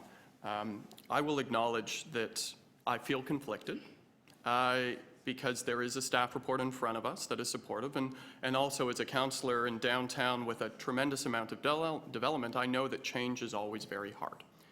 And I should acknowledge that I do believe that with stable neighborhoods that we do need a manner of change to come, a manner that is respectful, but it is necessary in the city, in the housing crunch that we are in. And I will say that in this term, all of us on this community council and at planning and zoning need to look at ways to make it easier and simpler to intensify within stable neighborhoods. But I will say, and this is how I will be casting my vote, that here today, I trust the work of the local councillor and will be supporting him. But I want to put on note and on record here for all of us that we have a big job ahead of us as it relates to stable neighborhoods and the housing crunch we're in and the range of housing options that are necessary this term. And I will be looking for ways to enable that, but I will respect and trust the local councillor. Thank you. Anyone else to speak? Councillor Layton, sorry, yeah? Thank you very much. I'm going to echo Councillor Cressy's sentiment. I am feeling very conflicted about this as well. I am going to support the local councillor and give him the benefit of the doubt. I also have concerns around the rental replacement. I think that we're far too quick to say, well, they're not in this band of rental, so let's not protect them. I think we could see then, in that case, also some of the tenanted properties around Rosedale that are legally non-conforming then get flipped, and I think it would be a mistake to start to remove that rental stock, despite the fact that it's high-end rental stock. I would, though, point out two things. One, a bit of the irony in some of the voices of opposition to this particular development file have actually come from developers themselves. And we're hearing things like, we're not against development, just not this development. And you can't, I'm sure you understand just how much we hear that from non-developers to developers constantly at meetings. I heard it 15 times last night. And that a bully is coming in and dictating what the city's going to do. Again, word for word, what we would hear about developers at any development across the city. They're only doing it for money. I haven't been to a development meeting and haven't heard that sentiment from the local community. So I hope if we take anything from this, those that are in opposition, that are involved in the development industry, that perhaps when you're hearing these comments from residents, you can put yourself in their shoes and perhaps reconsider some of the margins that you expect from your tall building developments or other developments, about how those residents might feel about living next to quite a bit larger building than 5 stories, which is what we're dealing with in a lot of places in the city. I hope that this sheds new insight onto your consideration of community's concerns and your expectation of what a community is supposed to absorb in the way of density and height on your future development applications. I took issue with one comment that was made, that we were sent here by the residents, which we were, but there was a reference to the highest taxpayers, and I really do take issue with that. My vote almost changed based on that comment alone, because we are not only the voice of the highest taxpayers, but the lowest taxpayers and everyone in between. We all contribute based on our means. Unfortunately, we use an impact system that isn't exactly fair based on that, but we do. And so it doesn't matter who you are, we should be listening to you always. And so coming in and saying that you're in the band of highest paying taxpayers, well, that does absolutely nothing to convince me. Thank you, Councillor Layton. Excuse me. So I'm going to speak as well. I'm going to move an amendment to add a new 3. And I'm doing this as a courtesy for Councillor Matlow because he's already spoken. A new 3. A new comma 3. A new recommendation, number 3, that City Council direct the city solicitor to retain outside consultants as necessary. So this will allow them to retain planning staff in the event that our planning staff are unable to attend because they've written in favor. So this one for me is right on the edge. This is I think it's very important that we recognize that our official plan says that there will be growth within our neighborhoods. And the argument that there shouldn't be growth is unacceptable to me and is unacceptable to the City of Toronto, and we just should never begin with that premise. One of the tools we use for understanding how that growth takes place inside a neighborhood is to look at the character of that neighborhood. Every neighborhood has got a slightly different character. And in this neighborhood, yes, there is a 5-story building, but stories aren't actually a fact. Height is a fact. The actual measurement is a fact. And these are 5 very tall stories. If this building was the same height as the building kitty corner, I would be voting in support of the application. The problem that we have is when we put in something that permits a developer to do something interesting, like saying, look around the prevailing character. If you can find examples like a 5-story building, go ahead. Somehow 5 becomes a tall 5, and a tall 5 becomes a 6, and a 6 becomes a 7, and a 7 becomes an 8. And if we are going to be able to persuade people in communities to accept some intensification, there have to be ground rules. There has to be some limit, some assurance to the community that even though there are going to be more people moving into your neighborhood and there's going to be more intense use, that it's done with an agreed set of rules. And here, the applicant has decided to put their foot over the line. So I'm going to be supporting the local councillor and the local community. I understand why staff might have come to a different conclusion because this is really close to the line. I just wish that developers would say, oh, look, there's the line. Why don't I not cross it once in a while? Looking at you, Mr. Brown. Have a great day. So with that, first on the amendment, why don't we take all the 3 amendments as a package? All those in favor? All those opposed? So that carries. Item as amended. That carries. Oh, opposed. Anyone opposed? Okay, that carries. Actually, I didn't need to do item as amended because we changed it, didn't we? Okay, yes. We only needed to vote once. I'm sorry. Not on my game today. Okay, thank you very much. So Councillors Matlow's motions prevail. All right. Moving to the next item, TE 3.5, 139 to 149 Church Street zoning amendment application request for interim directions report. Are there any members of the public who want to make a deputation on this item? Seeing none.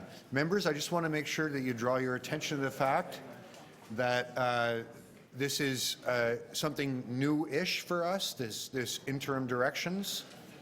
So I want to make sure that you've had a chance to take a look at it. I have the attention of nobody in the room. Yes, you have my attention.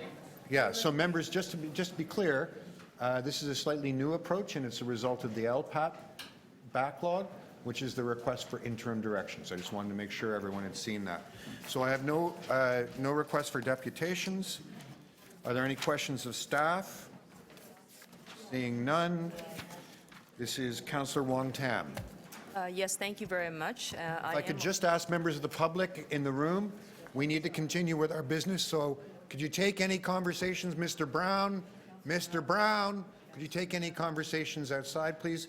We need to hear ourselves as we move forward. Thank you very much, Mr. Chair. I will be moving the staff recommendations in the interims report. I do take note of what you've just said. I have 3 of these particular reports on the agenda today, these interim directions report. I do recognize that the hardworking city planning staff are working at full tilt to try to get these applications reviewed, but as much as they are doing their work, it's constantly hard when the timeline to provide adequate time for reviewing of the applications and to report out in a sufficient manner, just the runway keeps getting shorter. And I also just want to note that this particular application does not necessarily meet the official, the growth plan for the Golden Horseshoe nor the provincial policy statement, and staff have been very clear that currently, and I want this to be noted, that currently the tower height, the setbacks, the shadow impacts, and any on-site heritage resources are still yet to be determined, including heritage adjacencies and the protection of the view corridor of St. James. It is still an application that is woefully inadequate. The staff have noted that in their preliminary report, and I wanted to just specify that specifically, especially since there may be further refinements, and I hope that the applicant will take my comments today into further consideration. Thank you very much. Thank you. Any questions of the mover? Anyone else to speak? Seeing none. On the item, all those in favor, opposed, carried. Can I just excuse myself? Yes. Members of the committee, I'm just asking your indulgence to be excused. This is a Thursday meeting, and normally we meet Tuesday, and my Thursday was booked long ago. I'm not doing anything for Valentine's. This is other business. Oh, yeah, and honest. So Not doing anything for Valentine's? I'm going to send John an I'm not angry leaving text now on your for a behalf. Valentine's reason. I had an appointment booked long ago. Okay. So when we're back on Tuesday, I keep them clear. But I did ask Councillor Layton if he'd look after the 4 So items. Councillor Layton has Yes. carriage of your items? Okay. He's in charge. All right. Thank you very much, You're in good hands. and happy Valentine's. Happy Valentine's Day, sister. Okay. Item TE 3.6, 295 Jarvis Street zoning bylaw amendment application request for interim directions report. Are there any members of the public who wish to make a deputation on this item? Seeing none. Are there any questions of staff? Seeing none. Councillor, who am I looking for here? Wong Tam. Yes, thank you very much, Mr. Chair. I would also be moving the recommendations in the interim directions report, and also just to note that as staff are preparing, in case we get to, in case we're having to defend this application at LPAT, because we have not been able to provide a final report as of yet. It should also be noted that we haven't even had a community consultation meeting with the members of the general public. So that's how far back we are with this application. And I just want to highlight that while we're in the throes of a housing crisis and a homelessness crisis, this particular application happens to sit on the edge of the downtown east. It sits along Jarvis Street. And a part of this application is the proposed demolition of an 88 unit dwelling rooming house. And also on top of that is another 2 individual units. So there'll be 100 units that will be taken out of the lower end rental inventory by way of this application.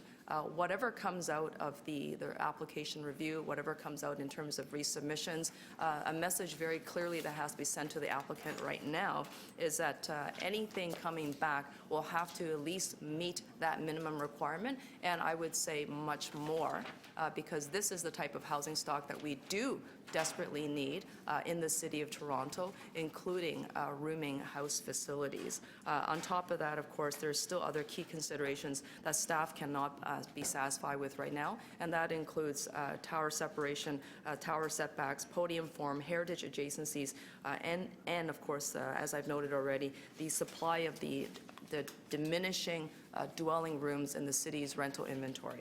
Thank you very much. Thank you very much. Questions of the mover? Anyone else to speak? Seeing none. All those in favor? Opposed? Carried. Moving right along.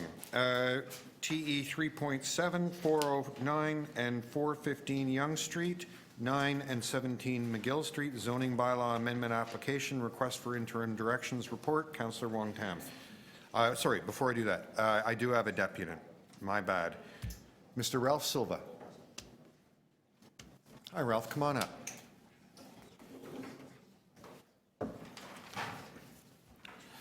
Hi. Hi. So you have 5 minutes. Just make sure your microphone button is lit up, and that you can watch the clock over there to see your time. Thanks for coming today. Thanks for listening. My name is Ralph Silva. I live at 74 McGill Street, and I'm here basically representing McGill and Granby. We have a little heritage community there that's being inundated by a forest of buildings. I honestly believe, and so do my neighbors, that we are under siege. I'll give you the number. Over the past 4 years, we have seen 344 stories built or are being built within one city block of my house and my neighbor's house. That's not hyperbole. Literally within one city block of where I live, there's 344 stories, including the 79-story Aura building and the proposed 98 stories that are going up for the YSL building. We are a very small little part of Toronto's heritage, where we still have single-family dwellings. It's a small street designed initially to be small. It has single homes, and our homes are very, very close to the street, which was initially designed as a residential street. Yet, with these 344 new stories that are coming in, we have seen an exponential increase in pedestrian traffic and an exponential increase in vehicular traffic. Now, to date, none of the residents of these new buildings or these new stories are actually driving into our street, thankfully. But what we are seeing is all their visitors, all their tradespeople are actually coming down our streets to try to find parking. So I got to tell you, whenever the residents find parking, we actually get out and celebrate, because it is a unique and very rare thing for us to find parking. So we're having a real problem with that. But honestly, my biggest concern about this new addition to this building, which would bring the total to 405 stories within a city block of where we live, is the fact that these new residents that are going to be living on top of this building are going to be parking on McGill and Granbury, or need to enter Granbury and exit McGill to get to their parking.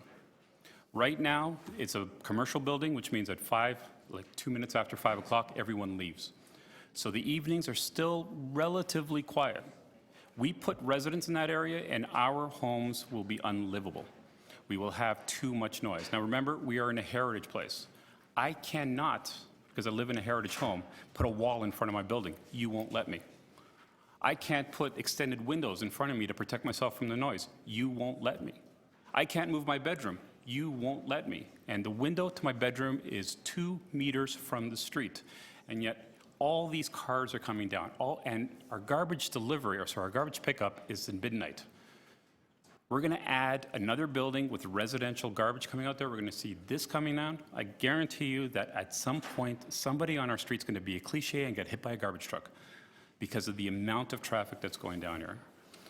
We're not a wealthy neighborhood. We're all middle class. We have teachers. We have help desk people.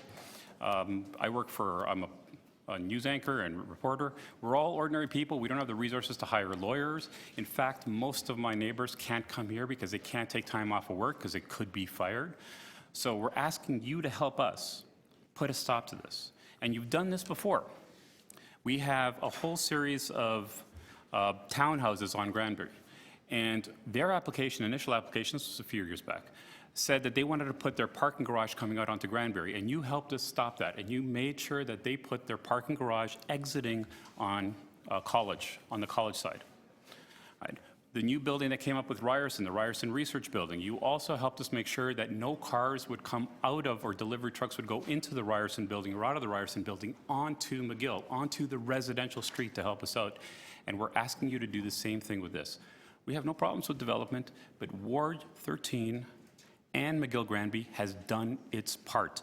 We have, as I mentioned before, 344 stories that have been put up in the past few years. We've done our part. We're asking you to help us stop this, or at the very minimum, make sure that the traffic does not go onto the residential street so that we can get some peace. Thank you. Thank you very much. Are there any questions of the deputant? Seeing none, thank you for your time today. Are there any other members of the public who wish to make a deputation on this item? Seeing none, any questions of staff? No? Councillor Wong-Tam. Yes, thank you very much, Mr. Speaker. I'd like to move to adopt the staff recommendations and to direct the city solicitor and the appropriate staff to retain and continue to oppose the application in its current form. Councillors, I want to just highlight the gravity of what is happening in this particular patch of the neighborhood that you walk by, probably drive by and bike by every single day. There is an existing 19-story office building that sits on the southeast corner of Girard and Young. You can pretty much visualize it. This proposal is to place a 42-story tower on top of the 19-story tower office building. It also is suggesting that we take over, that the application takes over McGill Park and obliterate that green space, but also to elevate that green space on top of the podium of the building, and that's how the members of the public would go and access that space. Obviously, this proposal does not conform to provincial policy statement, does not conform to the growth plan for the Golden Horseshoe. It does not have appropriate regard to any of the development policies. It's probably one of the worst applications I have seen, and I've seen many bad ones, as you can tell, in our existing ward. But it's also an application that still gets to be filed regardless of how much city planning object or how much the neighborhood has objected. We have asked the applicant to be a better neighbor, to work with us, and I have to admit, it's actually been extremely frustrating over a number of years to even just to get them to clean up some of the edges that they have some responsibility to. It does not have appropriate transition to the adjacent neighborhood that Mr. Silva was speaking to, which is a very unique, low-rise, stable residential neighborhood that is being completely boxed in. There are 3 applications that have been approved through the Ontario Municipal Board, 355, 365 Church Street, as well as 7072 Carlton, which is sitting at the Carlton and Church intersection. It's being dwarfed. So there is inadequate outdoor amenity space that's being provided in this application. They're actually taking away a park, not giving us more. And for all these reasons that have already been stated, and there's numerous more that are in the report, I encourage you to read it. It is a great example of what bad city planning is. And for those who may be interested, who are perhaps urban design students, take note that this is what you do not want to ever sign on for as a private consultant for a developer. When they come to you with these type of applications to say, can you take this on? You should say no, because it actually, I believe, harms your integrity. Because the next time you come back to City Council with an application that perhaps a little bit better, quite honestly, we'll be looking at you and saying, oh yeah, you're that person that brought us a 42-story addition on top of a 19-story tower and thought that that was a good idea. Thank you. Question to the mover. Your position isn't very clear on this. Could you, how do you really feel? Okay, I digress. Okay, we'll take that as a point of foolishness. Any other questions of the mover? Anyone else to speak to the item on the motion? All those in favor, opposed, carried. Okay, members, I want to draw your attention to something. The next item we are supposed to consider is item TE 3.8, 64 to 66 Wellesley. It's a development application, or sorry, a request for directions.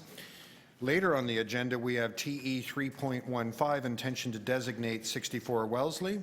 The two items need to be considered together. We need to actually vote on the intention to designate first.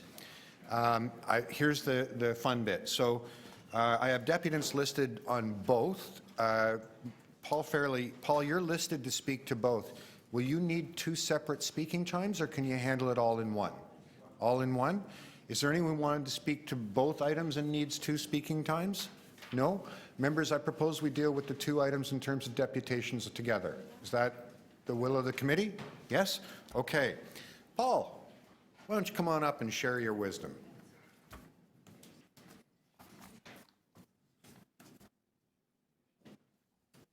I think you know how this is done, right? Yes, thank you very much, Mr. Thank you for being here today. So it's something shrunk about this,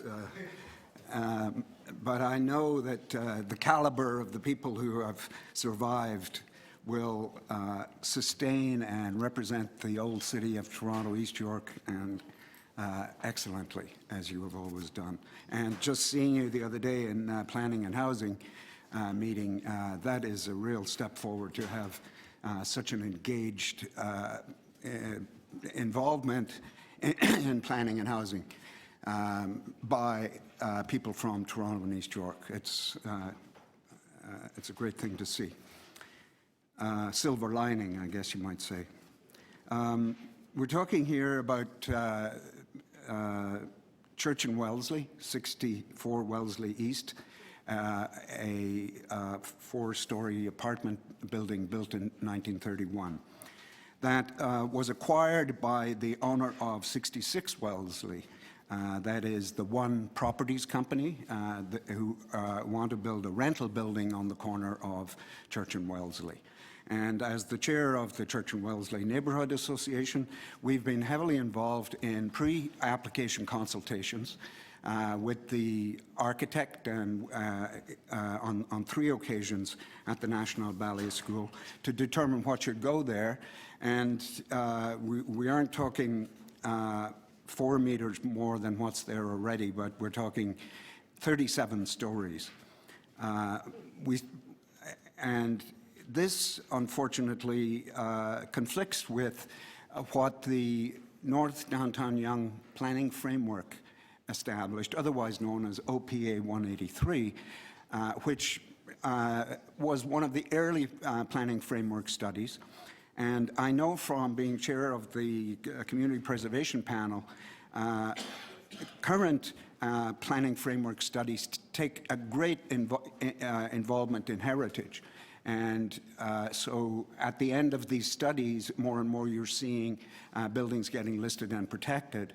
But that wasn't the case when this planning framework was being developed. This building was notated as potential heritage. Well, when the architects from that young One Properties hired, they had some very big visions for this iconic corner.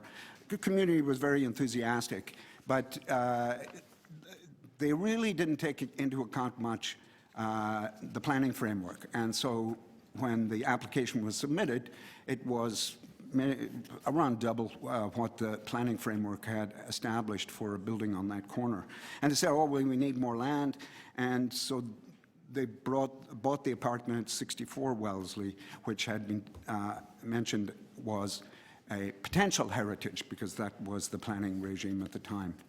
And of course, then they got your architects to say no, that there was no heritage there on 66 Wellesley, or on 64 Wellesley. So it took a while, but Heritage Preservation Services looked at it, and sure enough, this building, built in 1931, has significant heritage potential or heritage value.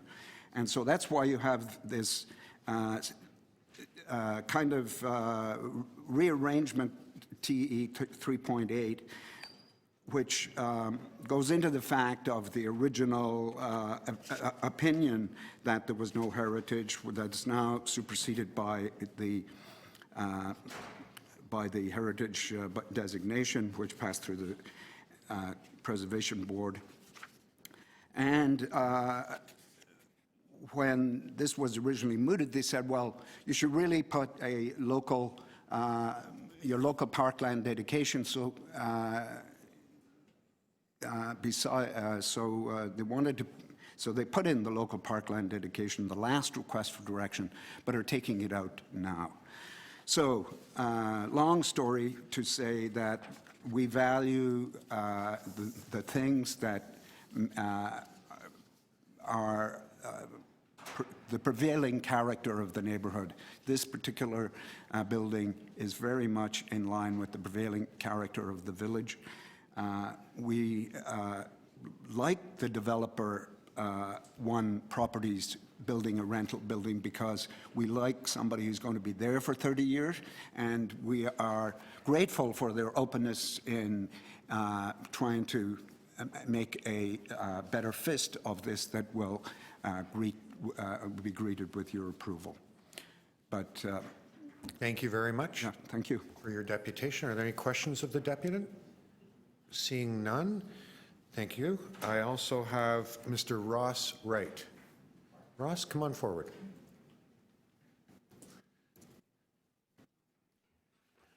Good morning.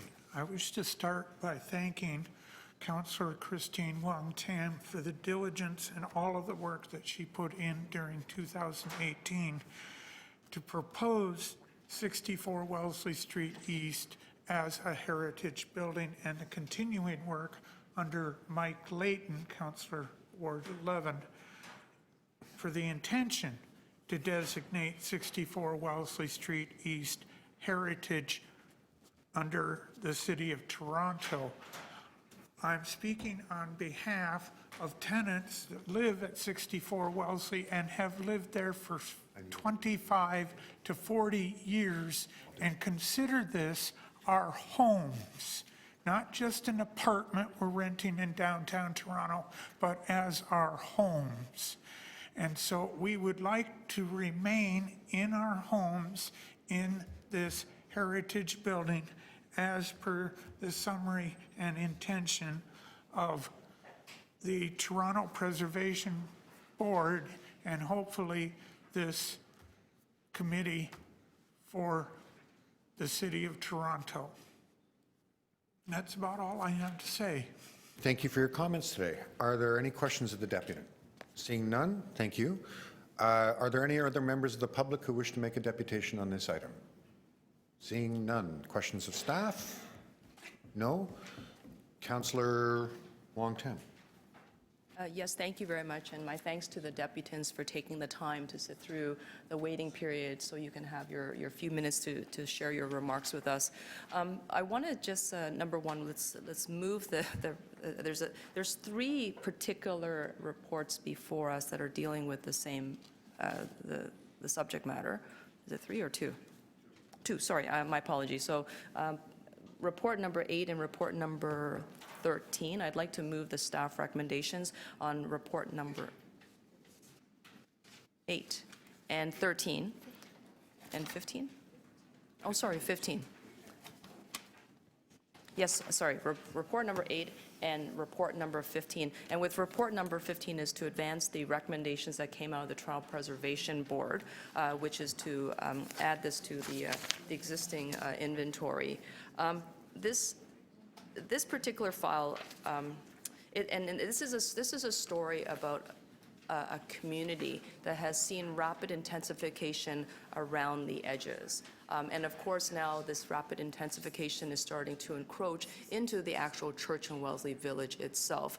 It started off with, as I noted, the applications further south to the previous speaker, 355, 365, as well as 70 to 72 Carlton, and then 411 Church Street. Every single one of them were marching north on Church Street and starting to create massive change. And change itself is not necessarily a bad thing, as long as it respects the existing character and the sensitivities to the neighborhood. But those 4 applications were appealed to the Ontario Municipal Board, and the change that's taking place in the Church and Wellesley Village is largely dictated by the outcomes of the Ontario Municipal Board. It's not necessarily being led by the local community in conjunction with the city planning staff. We are literally on the balls of our heels trying to respond to what developers want.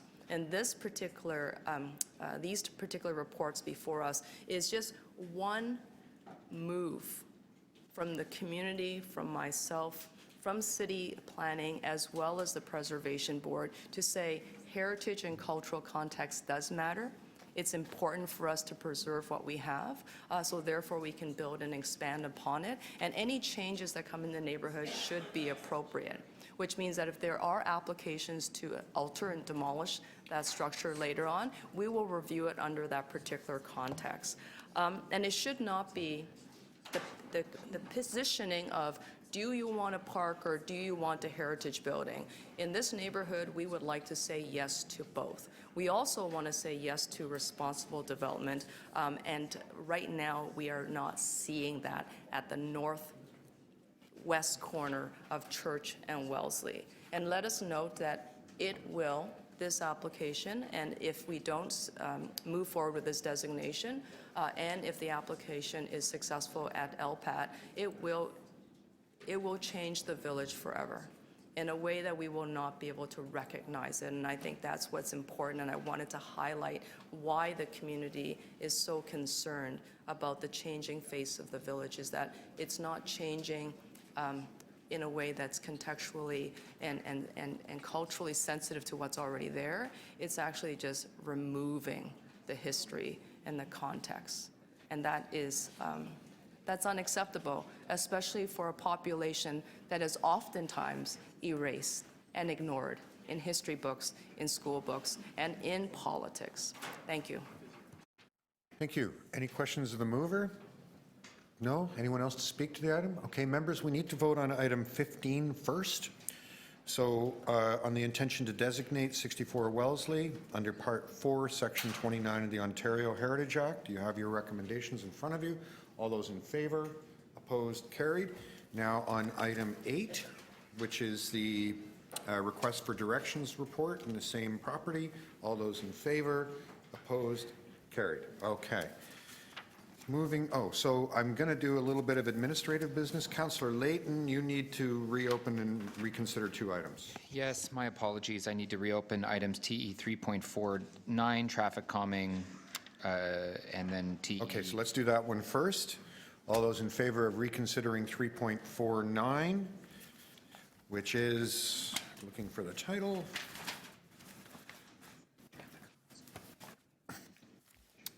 Traffic calming speed humps Howland Avenue. All those in favor? Opposed? Carried. I need to move deferral indefinitely of that item. Okay, so a motion to defer this indefinitely. All those in favor? Opposed? Carried. Item TE 3.50. 3.50, which is the speed hump poll results Brunswick Avenue. I need to approve the alternate. Reconsider. All those in favor? Opposed? Carried. And you would like to move this instead? Approve the alternate recommendation. To improve the alternate recommendations. All those in favor? Opposed? Carried. Thank you. Councillor Layton, you also have a motion to introduce new business, TE 3.90, re the T-Lab representation for 878 Palmerston Avenue. Yes. So, motion introduced. All those in favor? Opposed? Carried. Okay, returning to our regular scheduled programming. This takes us to item TE 3.9, 276 to 294 Main Street and 144 Stevenson Avenue, formerly 286 to 294 Main Street.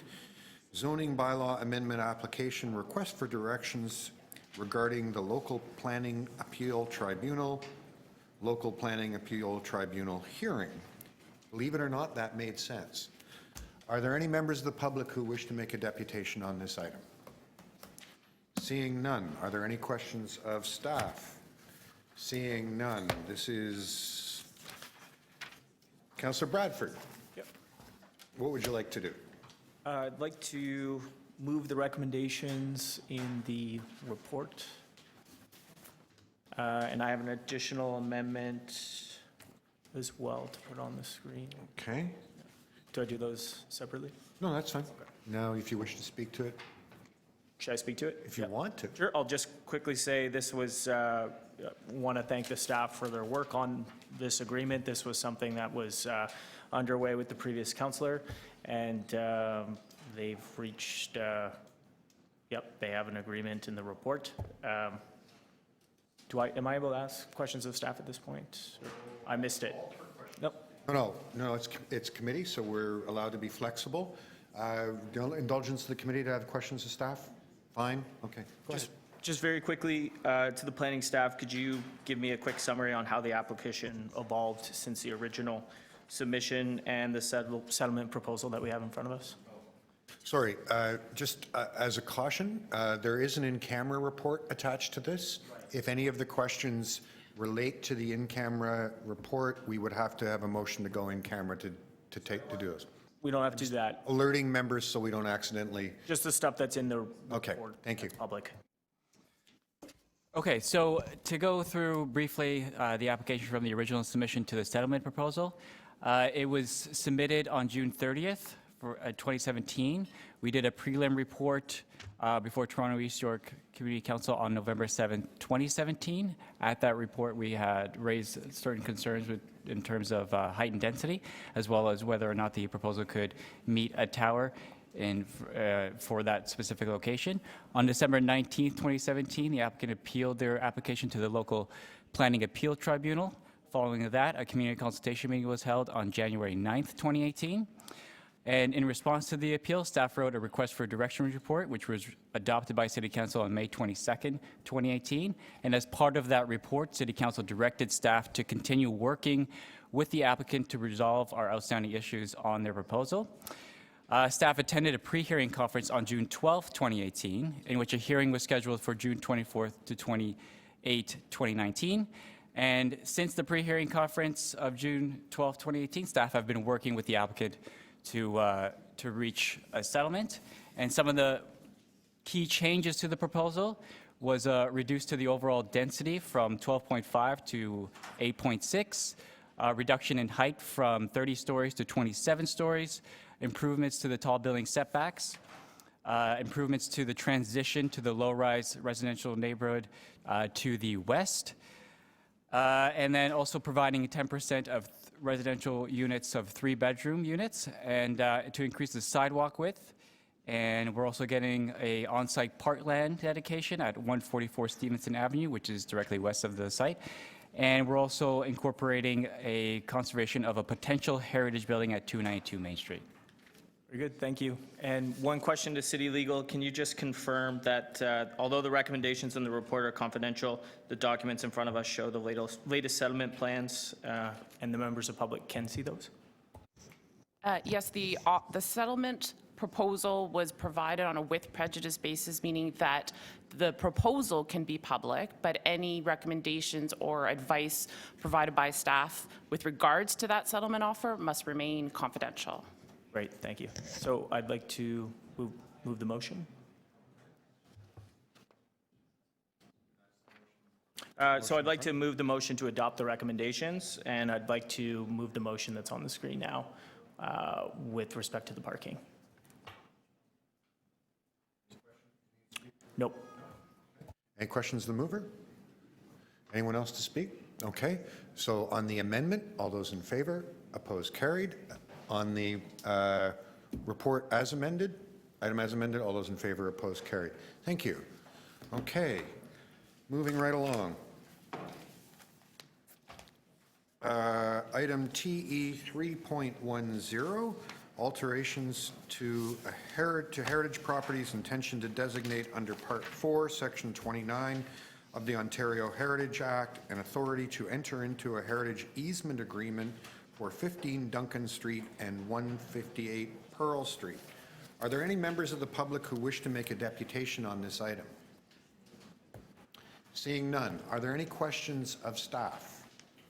Seeing none. Councillor Cressy.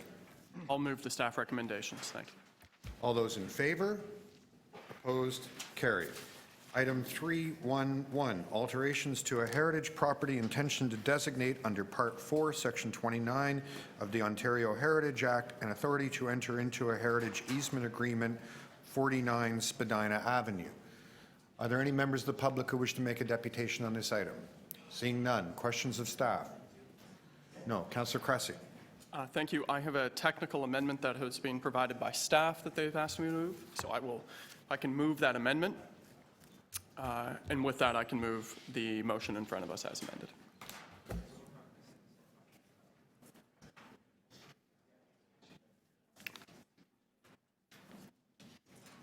Okay. That's an interesting way to do it. I like that. All those in favor of the amendment? Opposed? Carried. On the item as amended, all those in favor? Opposed? Carried. Moving right along. Item TE 3.12, alterations to a designated heritage property and authority to enter into a heritage easement agreement at 33 Avenue Road, York Square. Are there any members of the public who wish to make a deputation on this item? Seeing none. Any questions of staff? No. Councillor Layton. I'll approve the recommendations in the staff report. It's coming to us without recommendations from the Preservation Board. So just the staff? They were split on the item. Okay. All those in favor? Opposed? Carried. Next, item TE 3.13, alterations to a heritage property, intention to designate under Part 4, Section 29 of the Ontario Heritage Act, and authority to enter into a heritage easement agreement 363 to 365 Yonge Street, 367 Yonge Street, 381 Yonge Street, and 385 to 391 Yonge Street. Are there any members of the public who wish to make a deputation on this item? Seeing none. Are there any questions of staff? Seeing none. Councillor Wong Tam. Yes, thank you very much.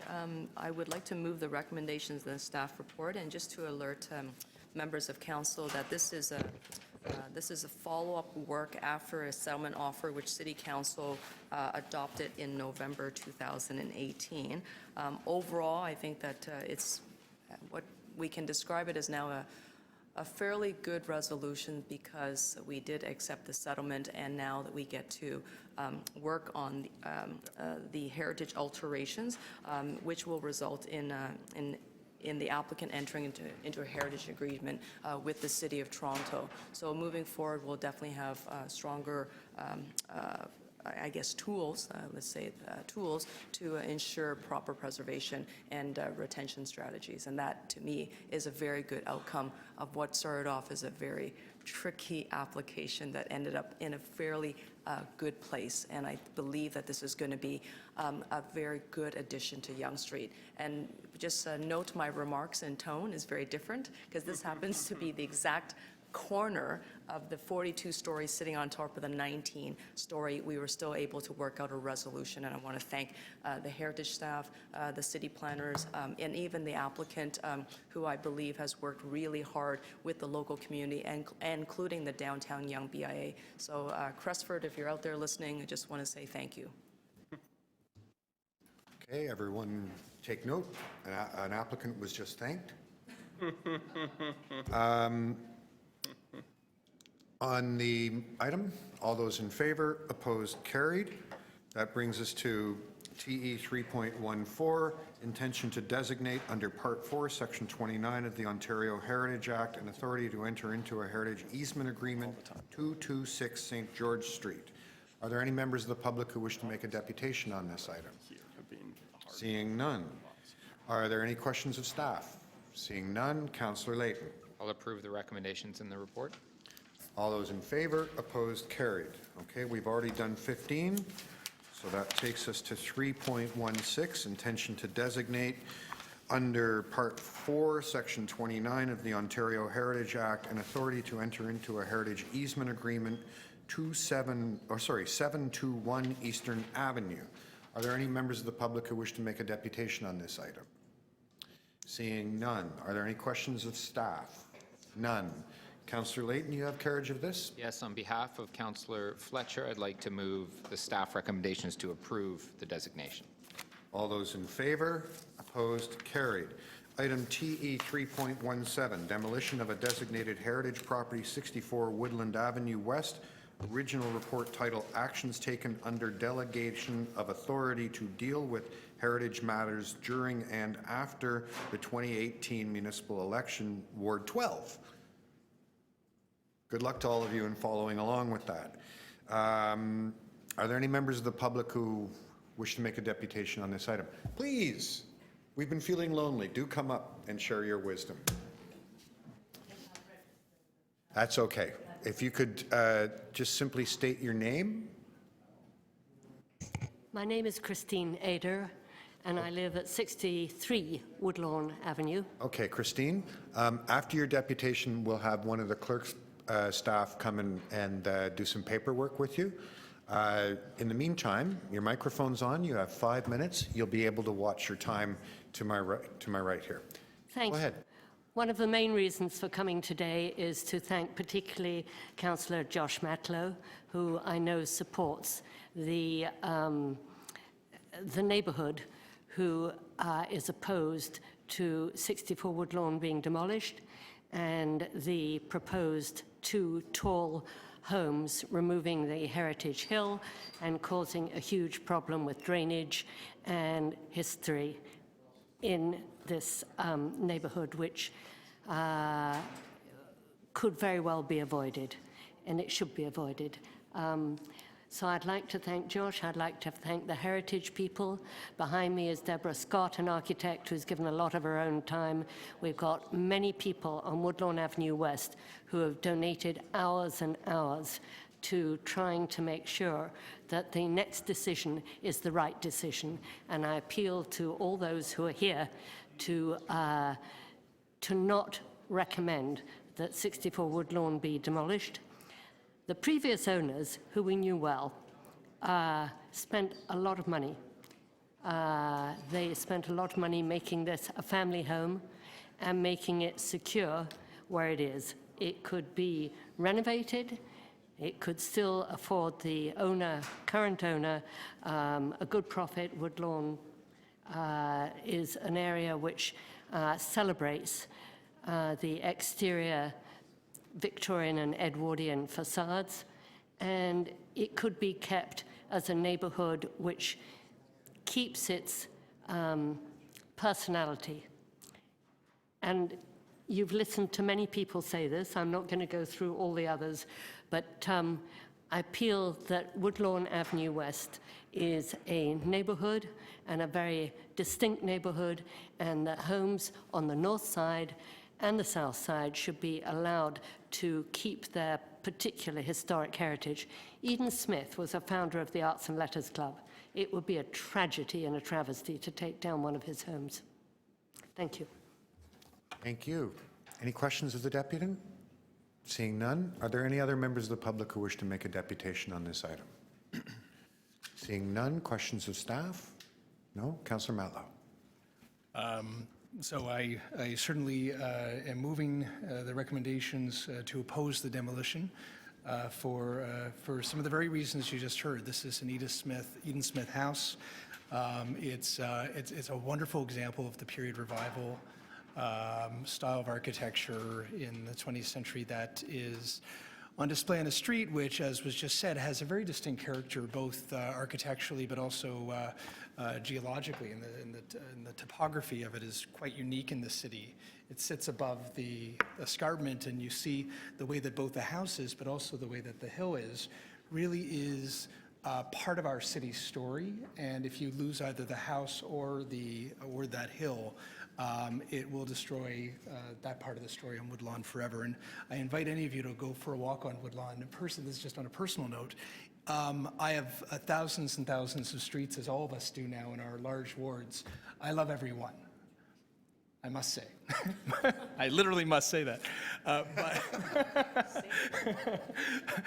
But I get no greater joy than walking down Woodlawn and looking at the architecture, and just the whole feel of that street is quite remarkable. You feel like you're in the kind of European city that you wish Toronto was. It really is quite remarkable. So for those reasons, I encourage you to support my motion. I also just want to acknowledge that this is another example, as we've seen many times with all of you, where local democracy works, because it was the local residents who really brought this to my attention. We worked together as a team. We brought in our heritage staff. They did a remarkable job, and altogether, I'm really kind of proud of how we worked to achieve both the designation, but also now with this your support to protect this property. After that musical interlude, are there any questions of the mover? No? Any other members to speak? No? On the item, all those in favor? Opposed? Carried. Thank you very much.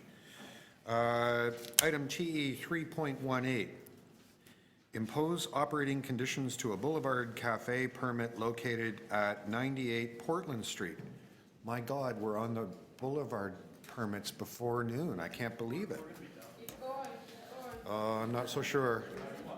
Are there any members of the public who wish to speak to this item? 18. It's 98 Portland Boulevard Cafe. Seeing none, are there any questions of staff? No? Councillor Cressy. I'm going to move the staff recommendations, which already include our office's standard conditions that we've worked with them on. So it's just the motion, the items? The staff recommendations include our conditions. Okay. All those in favor?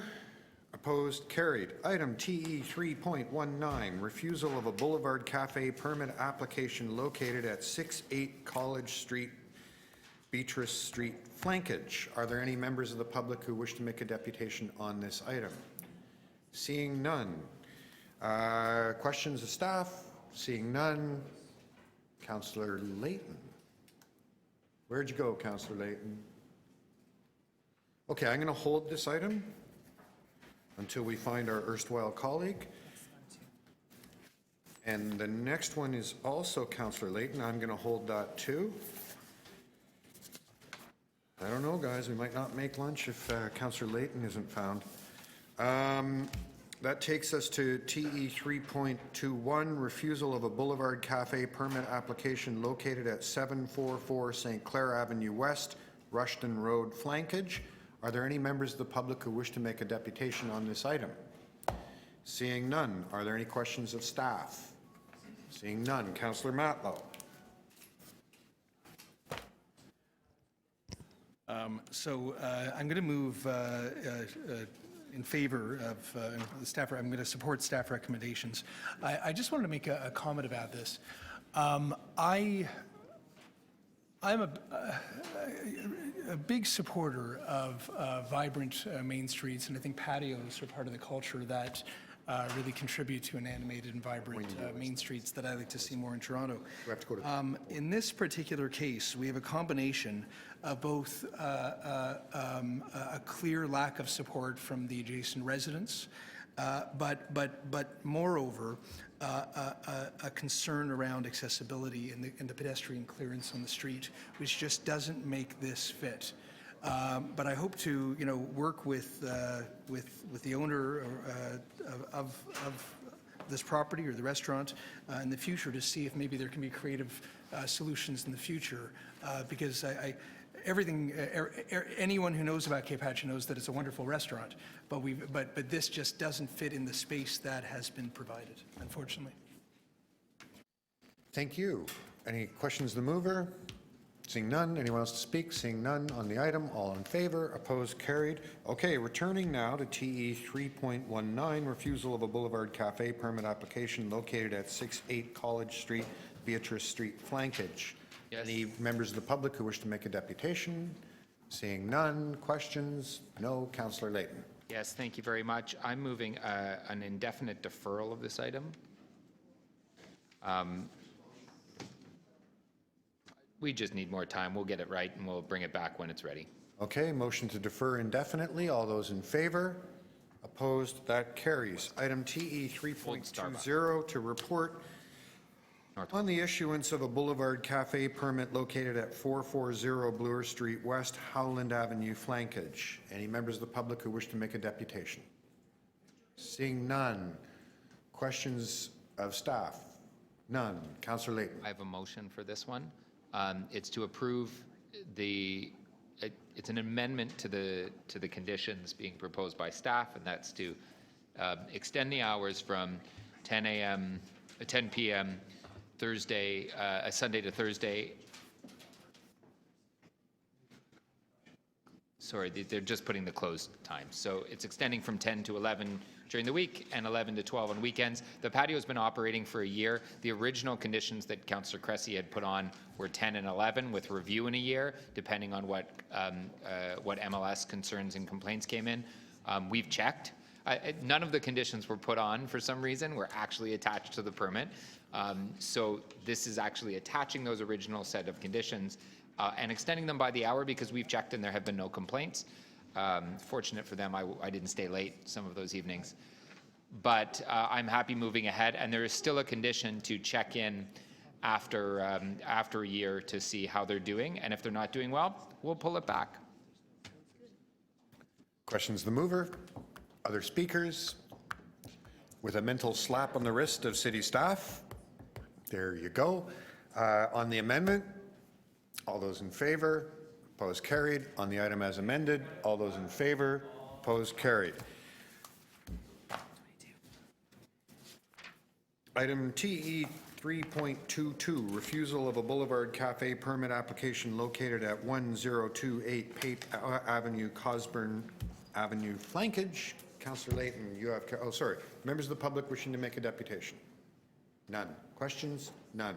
Councillor Layton, you have carriage. On behalf of the local councillor on TE 3.22, I'd like to move approval of the application.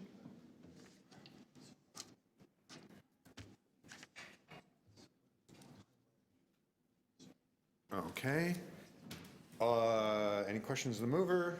Anyone else to speak? On the motion? Opposed? Carried. Okay. TE 3.23, refusal of an extension of the Boulevard Cafe area located at 443-445 Danforth Avenue. Are there any members of the public who wish to speak to this item? Seeing none. Questions of staff? No. Councillor Layton, you have On carriage. behalf of the local councillor, I'd like to move for an indefinite deferral. All those in favor? Opposed? Carried. Now, we are coming to the best titled item on the agenda today, item 3.24, Temperance Street Parklet Cafes. I want to spend the rest of my life on a Temperance Street Parklet Cafe. Are there any members of the public who wish to make a deputation? Are there any questions on the item?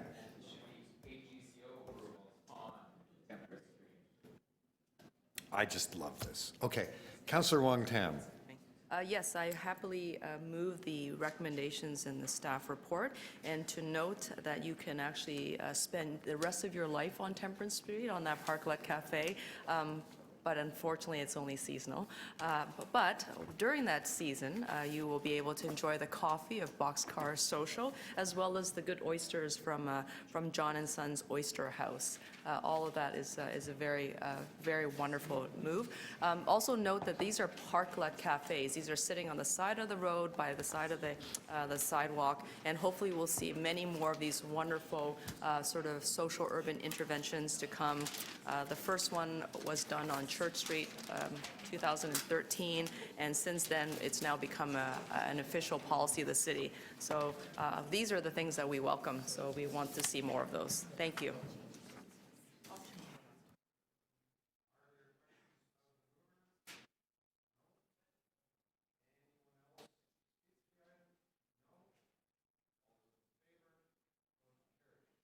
Members, we now move to the new business. Be proud, guys. We've done so well. So, pardon me? No.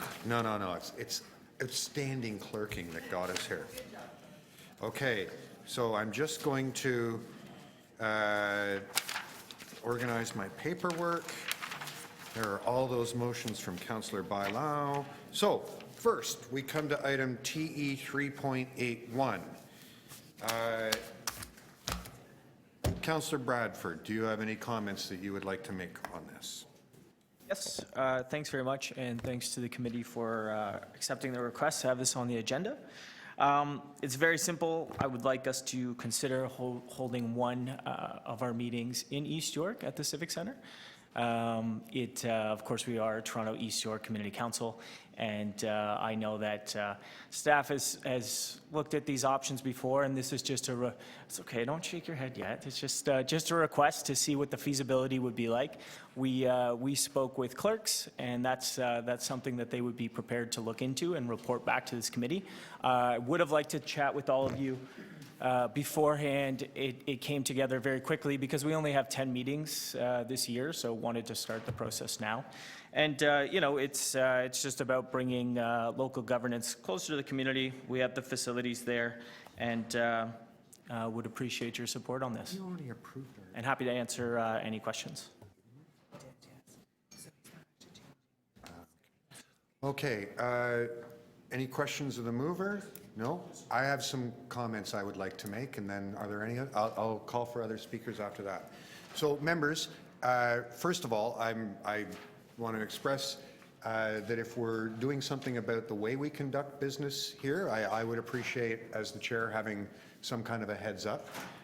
This was submitted after the agenda date, so I didn't get that, and I would have been able to have this conversation before the letter was submitted in open council. So it's worth noting that the facility that is suggested here has since become office space, primarily occupied by municipal licensing and standards staff. It's also further worth noting that that facility has not been set up to meet the broadcast requirements that we have for live streaming, and will require some retrofitting, and therefore there would be some cost associated with it. So on the basis of that, I think this is premature. If members of council want to consider alternate venues, I would urge them in future, before putting it on the agenda, we should have a conversation with the appropriate city staff and with the chair. Those are my comments. Are there any other members who wish to speak to the item? Councillor Layton. Just very quickly, I think we can term Councillor Bradford the new, or replacing the outgoing Councillor Janet Davis as the chair of the Respect for East York Committee. I remember her motion to move a budget committee actually out there. Every year from 2014 to 2018, I was the member of that particular budget committee. So as Councillor Bradford would know, we now do two. We were doing three because we included York, the York Civic Center, because Councillor Davis included the East York Civic Center. I found it to be a wonderful experience. I'd spent some time out at that Civic Center earlier in my career. But I don't think that this would be the best use of city staff time.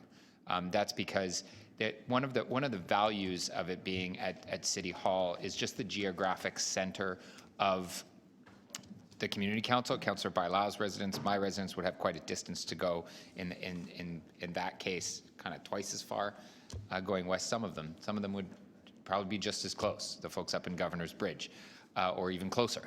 But the central location was only one aspect. It also has to do with, this is where most of our staff are, and so having them just for the purpose of a single meeting one day. If I could make a suggestion, that would be to have, if there were East York specific items, that a subcommittee of the Toronto and East York Community Council for East York could meet there anytime. And it'd be a committee of two, but we've had committees of two before in this setting. I don't know why one would do that, but there may be a good reason for it. But that would be one opportunity to bring a little bit of the community council flavor to East York, but might limit the number of staff that are needed to go there. Because I'm not sure if you realize, and Councillor Bradford was once in this position, we got about 30 or 40 planners kind of just waiting to see if they need to be there for their item, and having them spend 3 hours getting, or 2 hours getting there and back might not be the best use of their time. Very quickly, I share a lot of the concerns that have been brought forward. I think there are serious complications. I think for some of us that have been here now for a few years, we've tried from budget, from executive to go around, and we know that there's costs involved and logistics involved. But this is a report request, and I wouldn't mind to actually have the report to be able to show to the people of East York the reasons why it can't be done. I think they have the right to, go through the reasoning why it can't be done. If their local councillor asked for this, I actually am okay with having a report coming forward and explaining why we aren't doing this, and going through the very reasons and having professional advice on this.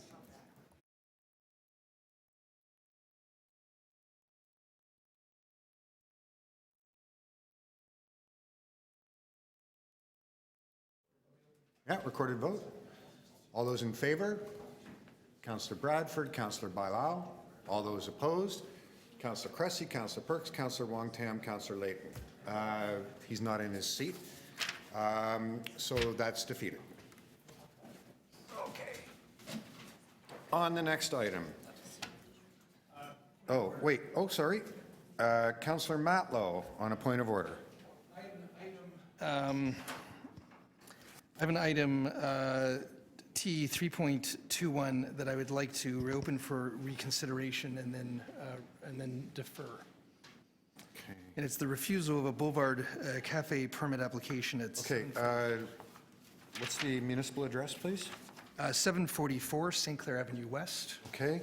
On a motion to reconsider, all those in favor, opposed, carried. So I just Councillor, the floor is yours. I just had the opportunity to hear from the new owner of the restaurant, and he has informed me that while there has been, I think, a very... Do you have a motion, Councillor? To defer it sine die. To defer it with... And let's not do the Latin. We agreed no Latin when I'm chairing. Do you mean defer indefinitely? Yes. Thank you. Pax vobiscum. So, Salve amici. and just to clarify in the record, my understanding, again, I am the new counselor for this location. My understanding is there's been a very difficult relationship, I'm going to be diplomatic, between the old owner and the local residents. This new owner would like an opportunity to engage the local residents to see if there can be a more positive and respectful dynamic. And he also intends to work on the dimensions of his request so that it fits into what the city's expectations are, so it'd be fully accessible. I would like to provide him with a fair opportunity to see if he can get that done. So, there you go. So on the motion, all those in favor, opposed, that carries. Okay, that takes us to item TE 3.82. Councillor Bailao, you have the floor. I'd like to approve the recommendations on the letter. Are there any questions? Speakers, seeing none, all those in favor, opposed, that carries. TE 3.83. Councillor Bailao. Approve recommendations on the letter. Okay. Questions? Speakers? None? All those in favor? Opposed? Carried. TE 3.84. Oh, I should read the title. New Business AGCO Liquor License Application 80 Gladstone Fix Coffee and Bikes. Approve recommendations Councillor on the letter. Bailao. Approve recommendations on the letter. Approve the recommendations in the letter. All those in favor? Opposed? Carried. Councillor Bailao has very busy staff. Item TE 3.85, new business request, parking amendments, Jeanette Avenue. Do we approve the recommendations in the letter? All those in favor, opposed, carried. Councillor Bailao, TE 3.86, new business request, parking amendments on Rogers Road. That we approve recommendations in the letter. All those in favor, opposed, carried.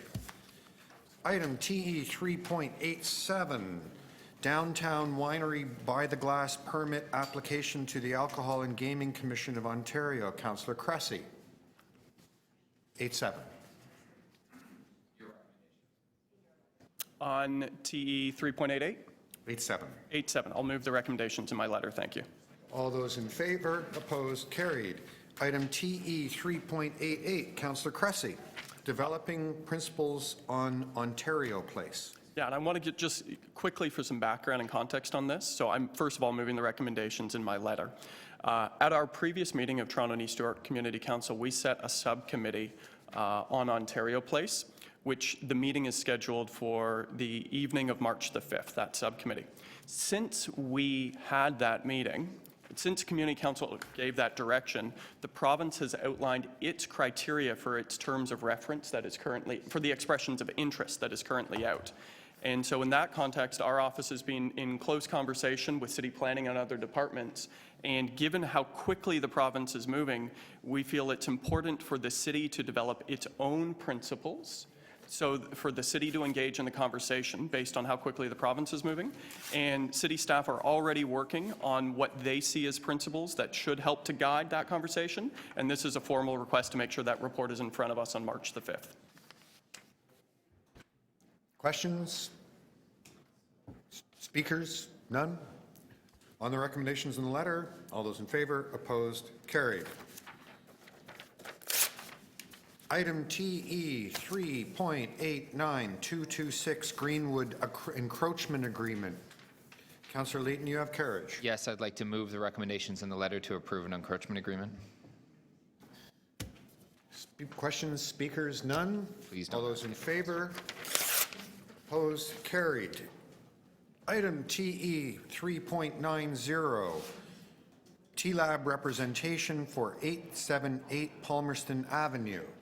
Councillor Layton. So I'll move the recommendation in the letter, and that's to oppose the committee from the decision from the Committee of Adjustment. This is a really interesting one because it's a pre-existing laneway house that came in for approval that got approved at the Committee of Adjustment, but it's already been built. And apparently they've done all the interior work to make it a laneway suite. But a letter came on was on the agenda from ECS saying you need to meet the 1 meter wide clearance and the 45 meter distance from a hydrant, and we'll check when we inspect your permits. But they don't have any permits left to inspect. So they're not going to meet the life-saving requirements of the building code. And they've done all their work. Apparently, I'm told they have done all their work. And we just found out yesterday some of this information. So we're going to oppose at the LPAT on the piece from ECS to ensure that they're meeting the life-saving requirements. The 45 meters and they need to fill in a stairwell to provide a meter-wide clearance to the unit. I know it's weird, but it's only, so it's not opposing the laneway suite, just that they meet those building code requirements that, I don't know, there's apparently other ways they can meet them, so I think they'll settle. It's not opposing the suite. Just ensuring that they have that. That they meet those two, it's two things. It's the 1 meter wide clearance and the 45 meter from a hydrant. Okay, so learning is always a bumpy process. Questions? Speakers? None. On the recommendations in the letter, all those in favor, opposed, carried. I've run out of things for us to do. No, there's one. Is there one more? Yeah, there's 70. Two more? Sorry? Yep, 76. Why don't we do item 76 right now? Yep. Item TE 3.76, authority to enter into a heritage easement agreement, 1204 Queen Street West, the Gladstone Hotel. So moving the authority. Moving the staff recommendations. All those in favor, opposed, carried. And that leaves us just with the liquor licensing item, which is item TE 3.75. I understand there are a couple of motions. I have one? Oh. Okay. So I have a motion, evidently. Can we have it on the screen? So I'm going to move that we postpone considering the designation of the Harmony exhibit as event of municipal significance as listed in attachment 1 to the report from the clerk until March 19, 2019. I feel very strongly about that. Any questions? No. Anyone else have motions? Yep. Councillor Layton.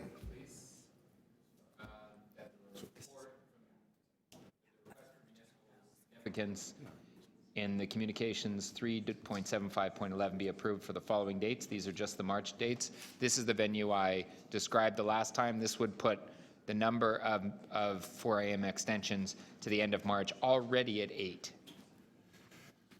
And there's a whole lot of events to come this year. Questions? Seeing none. Are there any other motions on the item? Nope. Anyone else to speak to the item? Nope. So why don't we take the two motions and the item as an entire package and have just one single vote on it? See no objection to that. All those in favor? Opposed? That carries. No, I took it all. I said I'll take it all as one. Yeah. Okay, does anyone have some bills? Wait, we got bills. We're done. We do the general bills or the consumer? And that's, Councillor Wong Tam, you have certain bills. Yes, I do, Mr. Chair, that the Toronto and East Shore Drive quiet, I need to hear the bills, please. that the Toronto and East Shore Community Council pass and declare as bylaws Bills 308 to 353, 355, and 357, and 367, prepared for the February 14, 2019 meeting 3 of the Community Council. Okay. All those in favor, opposed, carried. Councillor Layton, you have a confirmatory bylaw. That the Toronto and East York Community Council pass and declare as a bylaw a confirmatory bill to confirm the legislative proceedings of the Toronto and East York Community Council acting under delegated authority at meeting 3 on February 14th, 2019. All those in favor, opposed, carry. That exhausts our agenda. Everyone have a great afternoon. We need to sign minutes. We got to sign something, right?